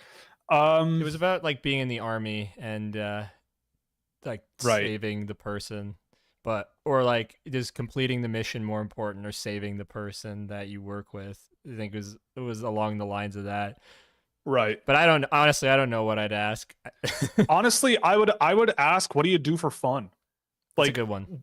Outside of hockey, what do you do for fun? Yeah, you want to play me in chess, guys? What's setting aside hockey, what are you all about? Barbecuing, cool. Golf, great. Cool, whatever. I just want you to talk to me about something other than hockey, just so I can get you. Like, I want to see kids talk to me like in an engaging conversation about something they're passionate about. Like, I think it's really important to have an understanding of like something you enjoy, that isn't hockey. I mean, there's a lot of studies out there about how high-level athletes, the best of the best, often juggle multiple things in their lives that they really enjoy and are passionate about. Do you play a musical instrument? Do you read books? Just so I can pick your brain about other stuff than hockey. And I think that's a pretty safe thing to ask everybody, because everybody at some point isn't playing hockey. So what are you doing? Do you hang out with your family? What's your family like? Do you hang out with your brother? What's he like? Your sister? And then you can sort of go from there. So that's where I always would go, is like, what do you do outside of hockey? And you go from there, because then you can kind of get a good understanding of what this player is all about, right? Even if they sit there and go, I play Fortnite. I don't know. When I'm not playing hockey, I just like to hang around, play Fortnite, play with some friends, online, whatever. I'm like, all right. I don't why you're throwing out Fortnite, cool. Will. I'm deep into the Fortnite these days. I'm on the Fortnite hard. I'll tell you that. I'm deep into it. I didn't play. I played in season 1 back in the day, or chapter 1 back in the day, and I kind of lost it. And now I'm back into it. And oh boy, is it ever? Now that there's zero build mode, I'm way more interested, because building buildings, no, not my jam. Okay. But yeah, I like your answer. I would steal it. Yeah. Would you rank Seamus Casey ahead of any of the top 6 defensemen this year? So my top 6 defensemen: Jiricek, Buyam, Frey, Parek, Levshinov, Dickinson, Salayev. I probably would put, so I had Seamus Casey at 12, I think, in his draft year, 12 or 13, something like that. I would put Casey maybe behind Parek, and it's close. Maybe behind Levshinov. I think him and Dickinson, you could discuss it. I might even put him behind Dickinson, maybe. He would probably be in my mid to late teens this year. I think I like him more than Salayev. I like him more than Badinka. I like him more than Solberg. But yeah, probably somewhere in the Levshinov Dickinson discussion, somewhere in there. How do you feel about Seneca potentially going 5th? Oh my God. I've heard comparisons to Spezza. How legit do you find that comp? Look, Jason Spezza played junior hockey when I was in elementary school. So I will not compare a player to a player that played junior hockey in 1997, when, like, you could probably get away with literally murdering a player on the ice, especially at the junior level in Canada. So I can't comment on that. I could see where they're coming from based on my understanding of Jason Spezza as an NHL player. But look, I've seen Beckett Seneca a lot. And every single time I see people going, maybe he's a top 20 pick. Maybe he's a top 15. Maybe he's a top 10. Maybe he's a top 5. And now I saw something today, someone saying that he might be the second best player in the draft. Like, I just, at some point, I just have to put my flag in the ground and go, no, I disagree, and I don't see it, and I've tried and tried and tried and tried. The only way is if there's some sort of magic sauce that he has going on that teams are aware of, that, you know, he has this miraculous road in front of him. Because I just, based on what I have seen of that player, it is a risk. I think at 5, there are going to, in the top 5, like, I based on what I've seen of Demidov, Celebrini, Catton, and Lindstrom, I cannot see him ahead of any of those players. I just cannot, when thinking about in the future in the NHL. Beyond that, the only thing I could say about him that gives him an advantage over guys like Stiga, Frey, Yzerman, you know, Connolly, he's big and shoots pretty good. You know, I still just I see a good complementary offensive player in Seneca. I don't see the 200-foot impact style of player that I always like high in the draft. Maybe I'm wrong, you know. I always get very skittish when literally 4 weeks before the draft, all of a sudden, everybody changes their mind simultaneously. Even people I know who have been watching hockey since August of these players, in the last 3 or 4 weeks, one person posts a thing going, maybe this teams think this guy could be a top 10 pick. Then everybody follows suit within a week and a half. They're like, you know what? They're right. I see that now. Granted, I do change my mind on players when I see a different perspective on a player. And sometimes I don't when I see a different perspective on a player. Someone mentioned that I don't have Henry Muse ranked and that I should probably take another couple looks at him. And so I did. And he's in my 3rd round now because there were better players or worse players that I have ranked than him. So that's fair. But I still don't think he's like a 1st round or a top 50 guy. I think there's a lot of question marks.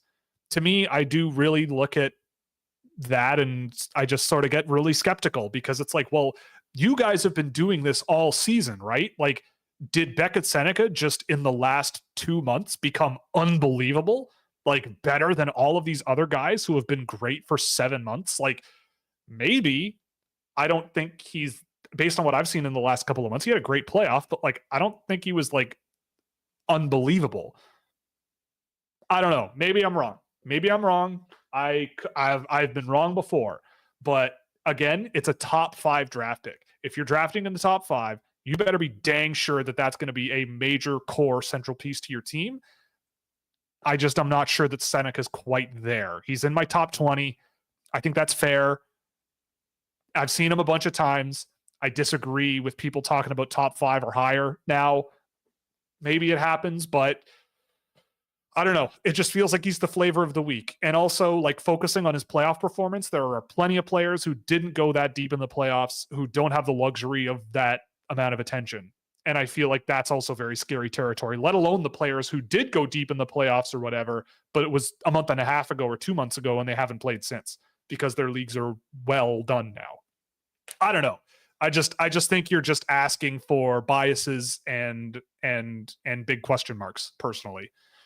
Especially if you've been watching these guys since August. I just, it's hard to set that aside. What's the main difference between Harrison Brunicky, Dominic Padinka, and Artem Levshinov? Well, Brunicky is, in my opinion, far behind those two. They're all, I'd say Badinka and Brunicky are pretty good mobile skaters. I'd say Badinka is faster for sure, generating speed and getting up and down the ice than all of them. Levshinov is definitely wired offensively in a similar way as like a Brunicky is for sure. I'd say Levshinov is by far the most physical of those three, but Badinka, I think, could get there. He has the right instincts a lot of the time. He doesn't really have the strength to do what he wants to do, but he is pretty lanky and tall still and should probably fill out. Brunicky is definitely one of the more confident offensive players of the three of them. Shoots the puck a lot, but so does Levshinov. Badinka doesn't a lot. I don't know. They're quite different, all of them. But yeah. Why do you think so many teams think Levshinov is a surefire number one defenseman? I don't know. I don't know. I think betting that anyone is going to be a surefire number one defenseman is a dangerous game. Like, there aren't many of those. I would argue that players who play number one rules on certain teams aren't number one defensemen in what they would understand, right? Like, not all number one defensemen are created equally. I look at Levshinov and I just can't help but see second pair defense first guy who can produce a bit and move the puck pretty well on the power play. That's what I see out of him. Top pair, like, the only way that it's like, I can't say it's impossible, but as he is now, I don't think he gets there. But NHL, yes. Second pair, sure. Yeah, definitely agree on that. I think the reason teams see him as a number one is that he is big. He looks big. He plays mean. He loves to throw his body around. And he has begun he's slowed down with taking a lot of risk in the offensive zone. He's playing a little bit more of a reserved and controlled offensive game. And I think NHL teams look at him and go, dude, this guy in 5 years, man, he could be the meanest rock on defense that you could ever want. Fine. How many of those guys are number one defensemen? Yeah, not many of those guys are number one. Like, I don't even think there are any. Like, let's be. Do you have the next Jacob Trouba? Like, are you looking at him? And Jacob Trouba is not a number one defenseman. He is terrible. He's been going through it, right? Like, these days, people are paying attention to him, and he's going through it. Like, I don't know. I watched Levshinov. I've seen so many games of him this year, and I just go, if you think he's a number one defenseman, then I don't know what a number one defenseman looks like at this age. I just don't know. Like, I've seen people comparing kids in this draft to like Victor Hedman. Like, I don't know. I'm sorry, but give me a break. Like, Victor Hedman at 17 was in the SHL full time, playing a bajillion minutes, and was a monster at both ends. I remember that draft. I remember watching Victor Hedman video. Guys like that don't grow on trees, but this happens every year too, right? Like, everybody wants the high expectations. Everybody wants a first line player. Everybody wants a top pair defenseman. Everybody wants the number one goalie. Everybody wants this, but most players don't turn out that way. Generally, like 20 players in a draft might play 200 NHL games, right? It's not you're looking at filling your roster out with these players generally, right? Sometimes guys pop, sometimes. I don't see that out of arguably anybody on defense in this year's draft. A number one defenseman, I see some guys that maybe could get there, but I think there's a lot of solid second pair guys. I think that's perfectly And fair that's to just say. fine. Like, Yeah, I that's fine. I think at some level we get all excited about, oh, we need some game changer on our team. This is our Hail Mary shot to get somebody in the draft that's going to be outstanding, that's going to change the course of our franchise. Seldom does that stuff happen. And for Edmonton, it took, what, 4 first overall picks, a third overall pick, and a fourth overall pick, and the fourth overall pick and 2 of the first overall picks aren't even there anymore. Right? Like, just lower the expectations.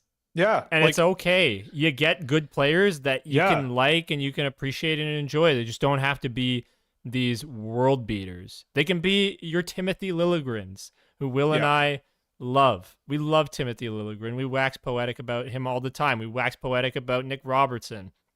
And I'm going on a bit of a Toronto focused one, but that's because those are that's the team I cheer for. And so those are the guys I like who've been drafted and developed by the team. And I'm sure everybody has their own guy that they love. Like Montreal, Caulfield, he's better than both of those players I'm talking about. But it's like, enjoy the guys who you have. Yeah. And also like the NHL's really hard. It's super difficult. It's really, really hard. And like, so if you get a player who can eat minutes, whether they're scoring 100 points or 60, that's great. Like, you need guys who do that. And if you can draft them, then that's excellent because you didn't pay anything to get them generally, you know? So in any case, I look at a Levshinov and I see a guy who I think has some work to do. I think second pair on a good team, physical. Again, the last time I went through guys who kind of fit his biology in the NHL, a guy like Josh Manson came to mind. Physical, intense defender, mean, got some offensive tools to him, touched 40 points once or twice, I believe. A guy who can play, a guy who can eat minutes and play. And I feel like that's what Levshinov kind of is. Would you draft Josh Manson 10th overall? Some probably would say yes. Some would say yes. Some would probably say yes. I wouldn't, but I could see why, right? I think maybe you're hoping.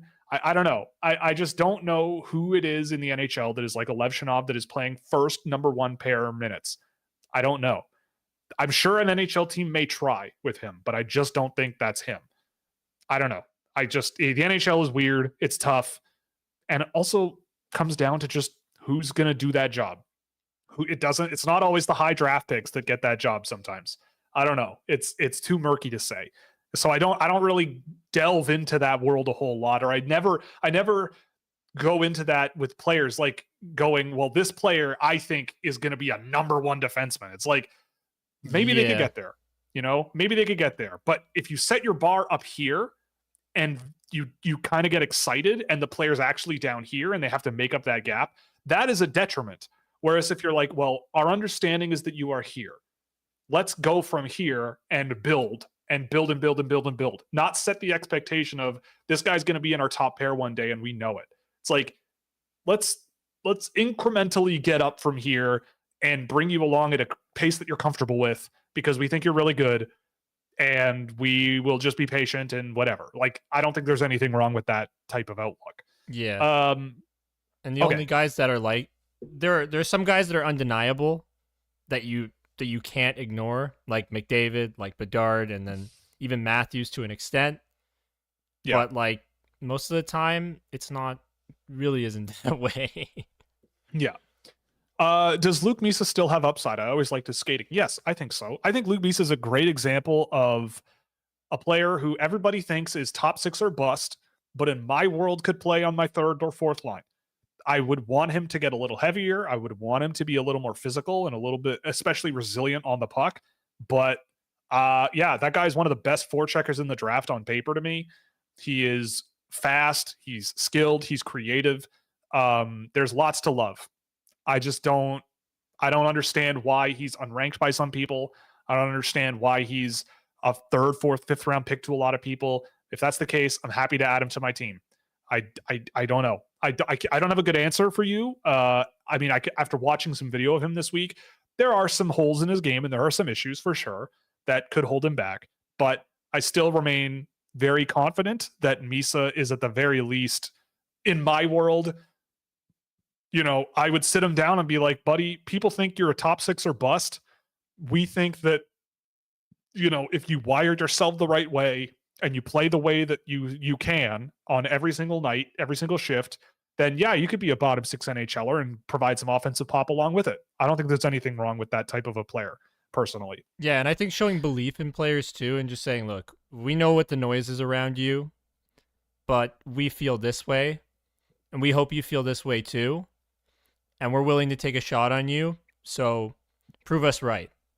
Yeah. Kind of thing. You tell a player that we believe in you and we're going to do everything we can to put you in the best position to get to where we think you can get.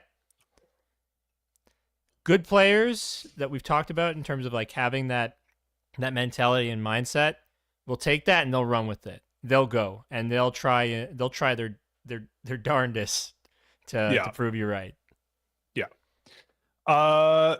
Mark Scheig on the latest Hockey Writers podcast says Consta Hellenius was the best center of the draft. Out of 10, how hot is this take? 11, well, I'm going to assume that he's forgetting that Macklin Celebrini is a center, and I would still say that that's a solid 7, 8 out of 10. I have not seen it with Hellenius in terms of like, if I had to pick another center in this draft and it was Celebrini was gone, I don't think he would be the guy. I think Berkeley Catton is phenomenal. I think late Caden Lindstrom has upside as a center that could really make a difference for an NHL team.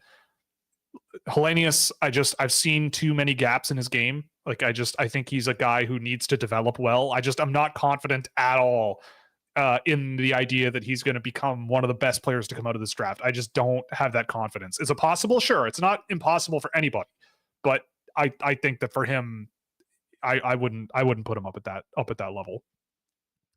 Who are the Canes taking at 27? Well, let's see.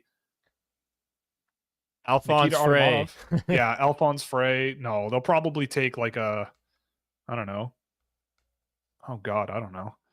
Yeah, I could see Artemonov for sure. Yeah, Artemonov. Luke Misa, maybe not at 20. Nah, no, but they'll take him though. They'll take him. But it'll be in the fourth round. Yeah. Yeah, I'm trying to think of who they've drafted recently. Like they draft a lot of high skill guys. They took Nadeau last year. That was kind of a surprise for me. Yeah. I don't know. Ryder Ritchie comes to mind too. Like Ryder Ritchie might be like a super smart I've got it. guy. I've got it. They're gonna trade down and get 2 picks. That's what's gonna happen. Yeah, exactly. That's what's actually going to happen. They're the Tulski special. Yeah. Now he's GM. So yeah, it's his domain now. Exactly. They're going to get 2 picks. That's what's going to happen. Yeah. That's my prediction. Yeah. Okay.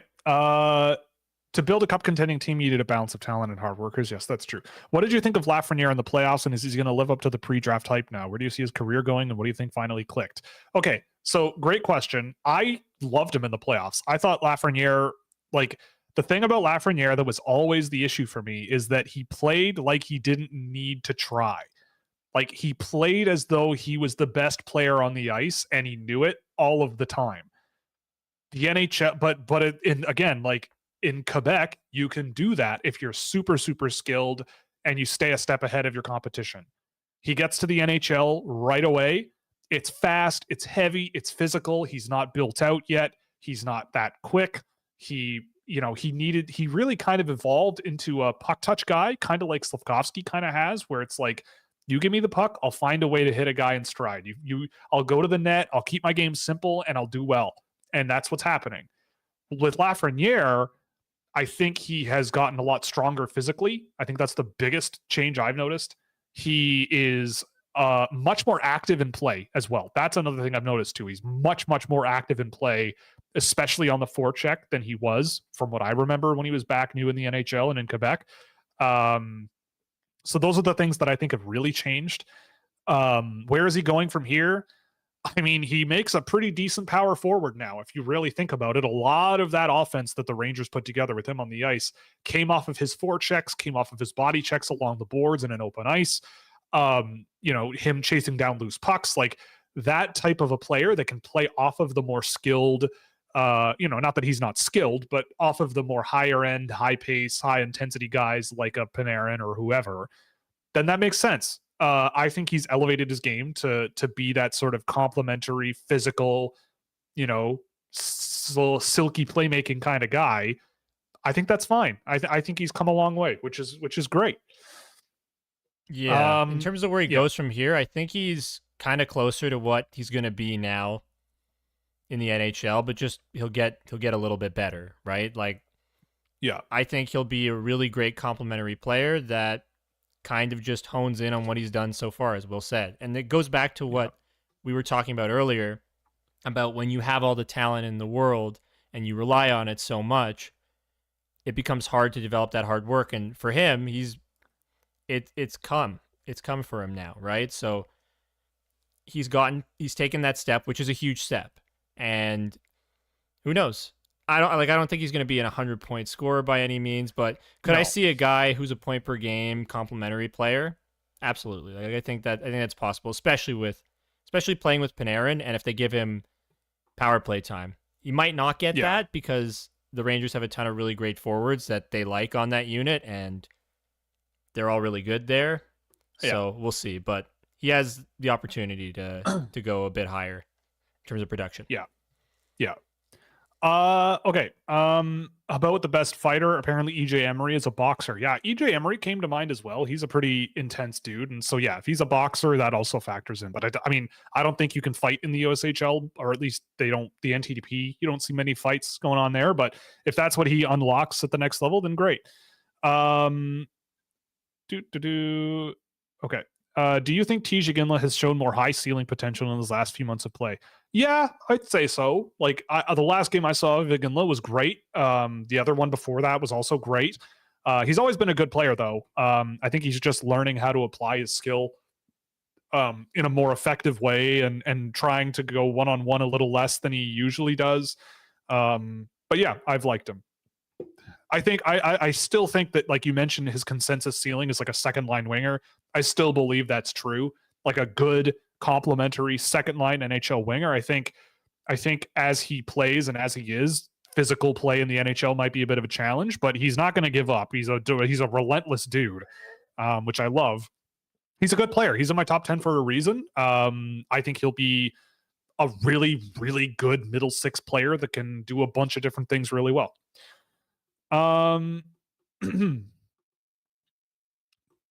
The Kachuk brothers absolutely should do their own podcast. 100% agree. Please. How does Michael Bronsick-Newgard compare to a player like Liam Ugren in his draft season?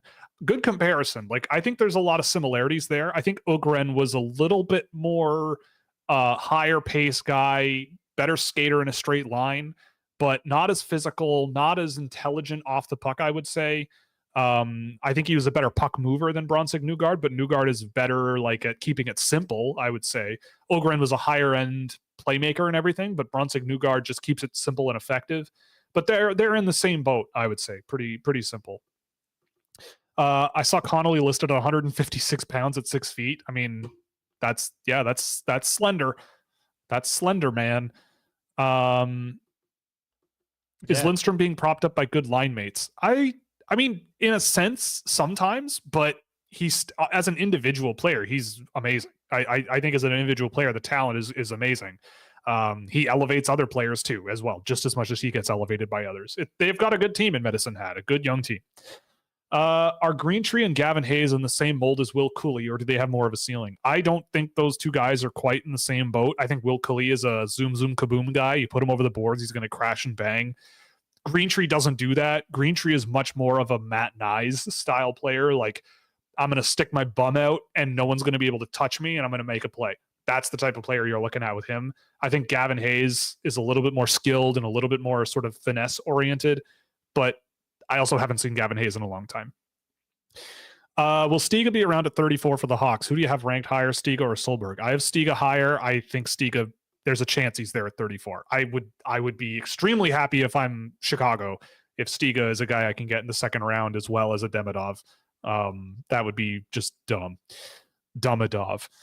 Is Yakimchuk a reach at 7th for Ottawa? I like him. I just don't think you take him at 7. I would think that that's a reach. Again, it's not impossible. I think there's something there with Yakimchuk that could be leveraged and he could turn into a pretty good offensive defenseman. I just like, in the same way, like Evan Bouchard, I think has like, at this age, he had I think Yakimchuk is a worse skater than Bouchard was at that age, especially moving the puck up the ice. But Yakimchuk is a shot first, skilled offensive defenseman that kind of Evan Bouchard kind of was. And the defensive issues with Bouchard are well documented for years and years and years. I think it would be a bit of a reach at 7 if I'm Ottawa. I mean, I don't have Yakimchuk in my first round because he's just not my brand of defenseman in 2024. But he's not a bad hockey player. It's just that he, I think, has a lot of development that he needs from here to eat a lot of minutes in the NHL. It's just and he's also on the older side of draft eligibles. But I could see it happening, and I'm sure he could be a fine player. I just feel like Ottawa needs more firepower and offense up front rather than worrying about their defense, personally. Yes, indeed, Fortnite is like Mad Max now, and it's a lot of fun. Okay, yeah. No. Yeah, Levshinov seems to be offense first. His defense kind of sucks and is all over the place. I mean, I think people say that he's offense first because of how many points he has, but to me, I don't see him in the first half of the year. Absolutely, I saw a player who was offense, and he kind of cooled down a little bit. But I agree, his defending is rough at times. It is. But the thing that teams are looking for is not how they are now, but how are they wired and what is he going to do in 5 years? So they're seeing a guy who, he might not be the best at closing gaps right now and erasing guys along the board successfully, but in 5 years, if he is, he'll be a very talented NHL defenseman, which fair enough. But are you taking on that risk at 2? That's where you kind of lose me. I just started hockey prospects last year, but make traits, but they have a correction under. Oh, they do. Okay. Yeah. What traits make someone like a Miro Heiskanen and Evan Bouchard different than this batch of D? Well, I mean, Heiskanen is a better example. I think there are players kind of like maybe not exactly like Bouchard, but same like echelon of strength and area of improvement kind of things. They just do similar things differently. I mean, different things. They have a similar talent. Like Evan Bouchard, very shot first, very puck carrying heavy, very much shot guy. There are guys like that in this year's draft who I don't think skate quite as well. But Bouchard put up a lot of points. Zane Parekh is a very shot heavy player too, but there's a little bit more dynamic excuse me, a little bit more dynamic offense to his game, but still the defensive issues that a Bouchard has. Just different sides of similar coins. I don't think there's anyone like Miro Heiskanen in this draft. Like Miro Heiskanen, if you watch him, it's just the way that he uses his feet to cover the ice, do everything you need him to do. He can carry the puck. He has enough skill to juggle multiple passing options and get pucks cleanly up the ice. He can put his head down and wheel up the ice at 100 miles an hour. And then he can back check and cover for himself. And whether or not he's going forwards, laterally, backwards, side to side, up and down, whatever, he can do it. I think that's what separates Heiskanen from a lot of players, is just there's no situation where it seems like he's uncomfortable. Killing penalties, power play, whatever. He has the talent profile to do well at all of that stuff, which is not easy to do. And I don't think there's a defenseman in this year's class that are on that level this season, in my view, at least not right now. If you were the GM of a rebuilding team, would you rather have a single pick in the 4 to 6 range or 2 picks in 10 to 15? I'd say 2 picks, 10 to 15. Absolutely. The draft from, I mean, the only thing is you might lose on an Ivan Demidov, but the thing is, like, once he's off the board to me, I'll take whoever. Like, I've got in 10 to 15, my second tier ends at 15. So if I can get 2 players in my second tier instead of 1, and 1 is in my second or maybe in my first, I'll take the 2 in 10 to 15. And if I come away with, I don't know, Berkeley Catton and Michael Brunswick Newgard, I'm laughing. Yeah. Or whoever, or Well, TJ Gindler or something like that. I think you're gonna get Berkeley Catton for sure. Like that's the thing, right? Right. And then like I'd rather have the two shots. I'd much rather have the two shots. Unless I know Mhm. for sure that Demidov's going to be there at 4, that's the only way it makes it a Yeah. real discussion for me, or like a real question. But 2 is usually better than 1 for the most part. I mean, sometimes you get offered really terrible 2-for-1 trades in fantasy and always reject those because that's people trying to unload their crap players onto you. But in the context of you get to pick 2 names in the top 15 as opposed to 1 name from 4 to 6, I'd rather take 2. Yeah, same.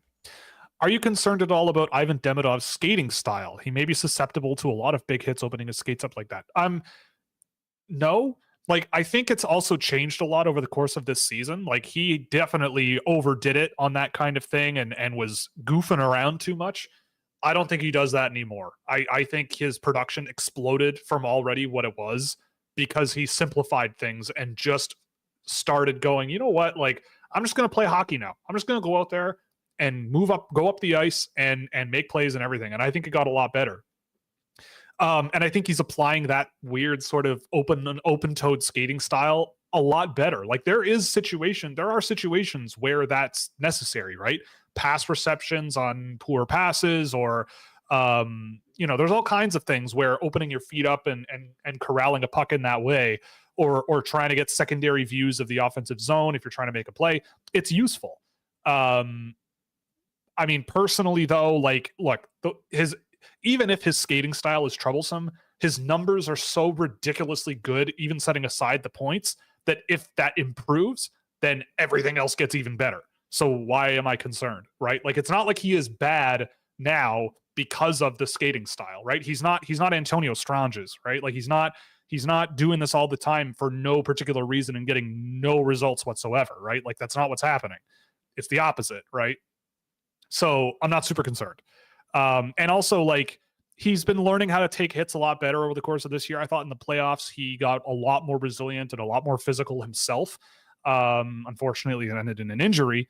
But that being said, I am, again, I was on record early in the year. I was like, I love Ivan Demidov. He might be the number 1 guy for me. And then the first couple of months went by and I went, oh, I don't know. Like he was 4 on my list in December. But then, and since then, I've seen him a bunch more times and I'm going, oh, okay, like he seems to be, figuring it out a little bit and almost overcompensating just with how good he was and not getting a chance in the KHL ever again. I just thought that was very interesting.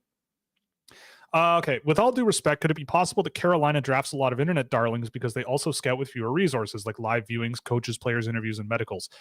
I think that that's not true. I think that Carolina does things differently.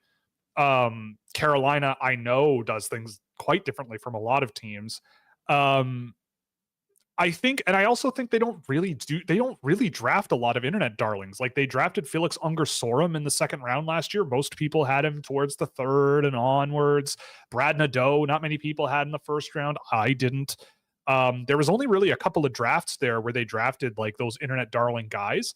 And I think the reason they draft those internet darling guys is because no matter which way you slice it, when you look back in the history of the NHL draft, those types of players, the guys like Jaden Perron that are the 4th guys off the board for them, probably the best bet you're going to have to get a good NHL player out of it. Like, I think their risk tolerance for betting on upside is much higher than a lot of other teams, right? Who will find other reasons to knock a player down a peg. So to me, I mean, I won't disagree that they have fewer resources, but from my understanding, Carolina is a much more efficiently run scouting department with regards to how much they budget for travel relative to just having guys watching video and filing reports. And also, like, they're at the combine. It's not like it's impossible for them to interview players. They still do it. Like, they have those resources. It exists. So yeah, and medical wise, I don't think you legally can medically test players outside of sanctioned events. I believe. I think that's what Arizona got nailed for a little while back. I think that's what it was. Something along those lines. So that doesn't even matter.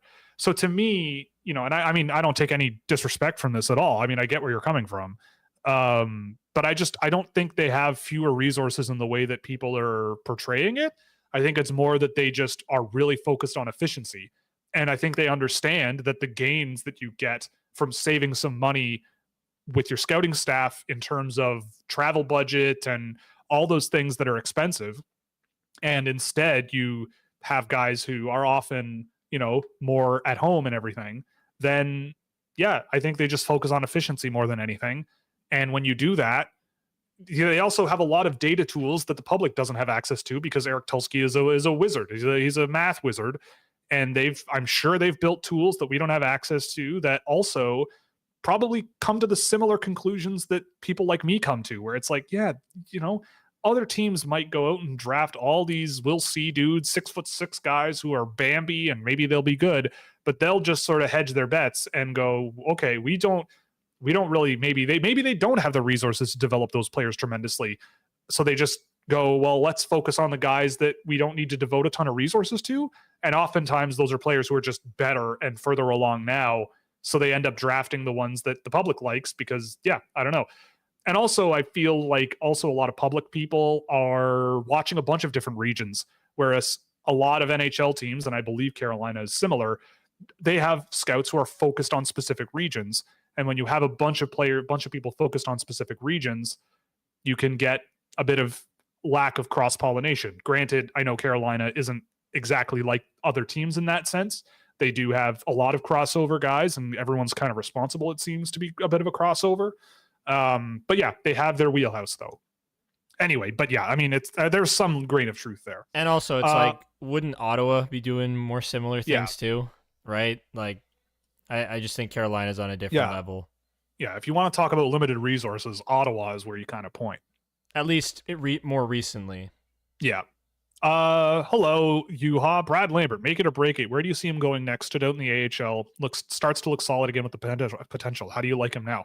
He's Brad Lambert, man. Top 3 on my board. I thought he looked awesome in the NHL game he got.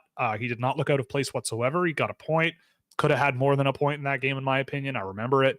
I love it. I think Brad Lambert is amazing. I don't know. I hope that he makes it next year. I hope that there's a job for him. And I'd love to see how it goes.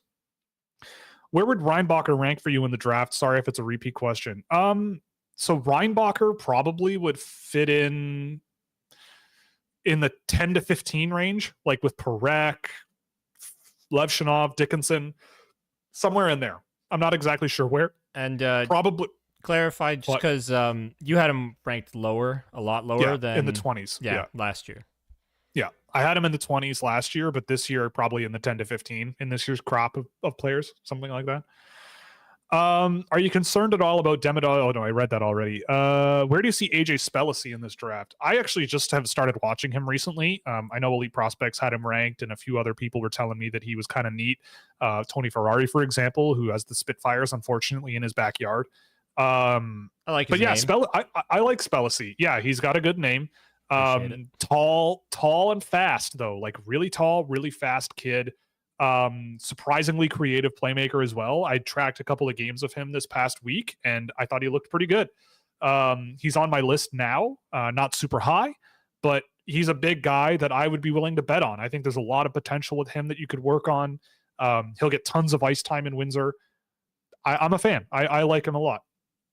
But maybe not like top 2 rounds, but I do think that there's a good sort of mid-round player there.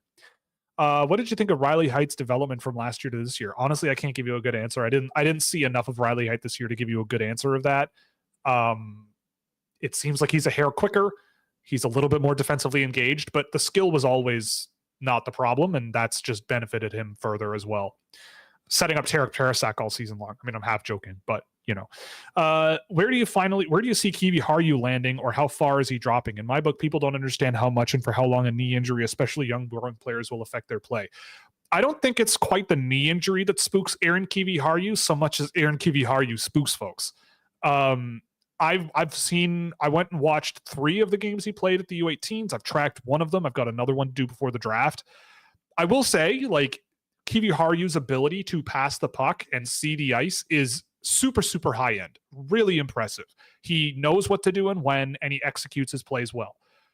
Everything else is a major work in progress, right? Like he's quick, but he's not super quick. He's skilled, but not skilled enough. Like he is a guy who I think has a very long road ahead of him. I think an extremely good Liga defenseman is kind of where I see him settling, because I just don't know how he will handle the speed of the NHL defensively, the physicality of the NHL defensively. I don't know how many times he'll get puck touches to play with the puck in the NHL. I have him as a second, third round pick though, because I do think that the brain is really worth building around. He's not 5'6", right? Like he's not super tiny, but I just think there's a ways to go from there, from where he is now. He's always been a bit of a problematic player outside of his puck movement and the way he sees the ice and all of that stuff. Which 2024 draft guys fit Bev with Detroit? I threw Teddy Stiga out there before. Michael Brunswick Newgard would be a guy I could see in Detroit. I was on Locked On Red Wings and pitched Michael Hage, who would be a bit of a reach, but I do really like him and think that he'd make an interesting Red Wing as well. Go check out the Scouching report. Also Michael Hage, Scouching report. But yeah, there's going to be good options for Detroit at 15, and I expect Steve Yzerman to pull a rabbit out of his hat. How excited are you for Dean Letourneau going to the Combine? Seems like he can prove himself there. I judge a player by what I see on the ice, and with Dean Letourneau at almost every turn this year, he could bench press 800 pounds 25 times, and I still would feel the same way about how he plays. I feel like there's a long way to go with Letourneau. There's stuff he does well for sure, but he's extremely untested, and it's a little bit annoying that this player is untested against higher competition level is applied very inconsistently. Like Canadian high school hockey, it is not good hockey. Like I've watched it for years. It's not good. SAC is a dominant program in Canadian high school hockey because they're one of the only private schools in the Toronto area that have a real serious level of hockey infrastructure. A lot of other teams have arenas and teams and all that stuff, but SAC takes that stuff really seriously, and it shows. So I don't know. He's untested. What I have seen, I am questioning. But I'm sure he'll be a bottom 6 NHL guy. Maybe park him in front of the net. He can do stuff because that's what he does now. Which players do you reckon teams have on their D&D list and why? I mean, I wouldn't be surprised if teams have no interest in Trevor Connolly, to be perfectly honest. I know he's got the stuff that's out there. I mean, it's not a secret that there's more to the picture. There's not a secret that Trevor Connolly has baggage. That's going to be a make or break. Like right now at the Combine probably is a make or break for him. Other than that, I mean, I don't know. There might be players who, again, like for behavioral reasons, there's nothing that I've been told about anybody where I'm going, yeah, this guy might be a D&D for players. There are players out there that I've heard are a bit of a pain. For multiple reasons, and those guys might be D&Ds, but I don't know. I feel like there are players like Miguel Marquez, for example, who might be on some D&D lists just because super skilled player, super talented, but you wonder about his sort of quote unquote compete or dedication level when he's on the ice. He can really come or go, turn things on, turn things off when he feels like it, and that might frustrate a lot of teams. But I don't know. I don't want to say that it's impossible that I don't want to throw him under the bus or anything. He doesn't really deserve that. But that's just kind of where my brain goes on that. The only one I can point to is that Trevor Connolly, a lot of teams might look at him and go, is it really worth the baggage, right? Is it really worth it? If they do their research and whatever, like I wouldn't be surprised to see him slip a little bit in the draft. But other than that, I can't speak to anything specific. Why is Cole Hudson? This will be the last question of the show, by the way. Wait, hang on. Who are the top 3 players you're looking to watch in the Combine this year? I don't know. None of them. I don't know. Like, I don't care. Will hates everybody. I hate everybody equally. No. I mean, I don't really care that much about the Combine. The only way I would care about the Combine is if I've worked for a team and could interview the players, right? Like that's all I care about because I just want to get to know them. I want to pick their brain. I want to see how they think and see how they react when I push their buttons a little bit. Like, cool, that's fine. I get that. But the testing aspect of it, it's cool to know, but I don't care.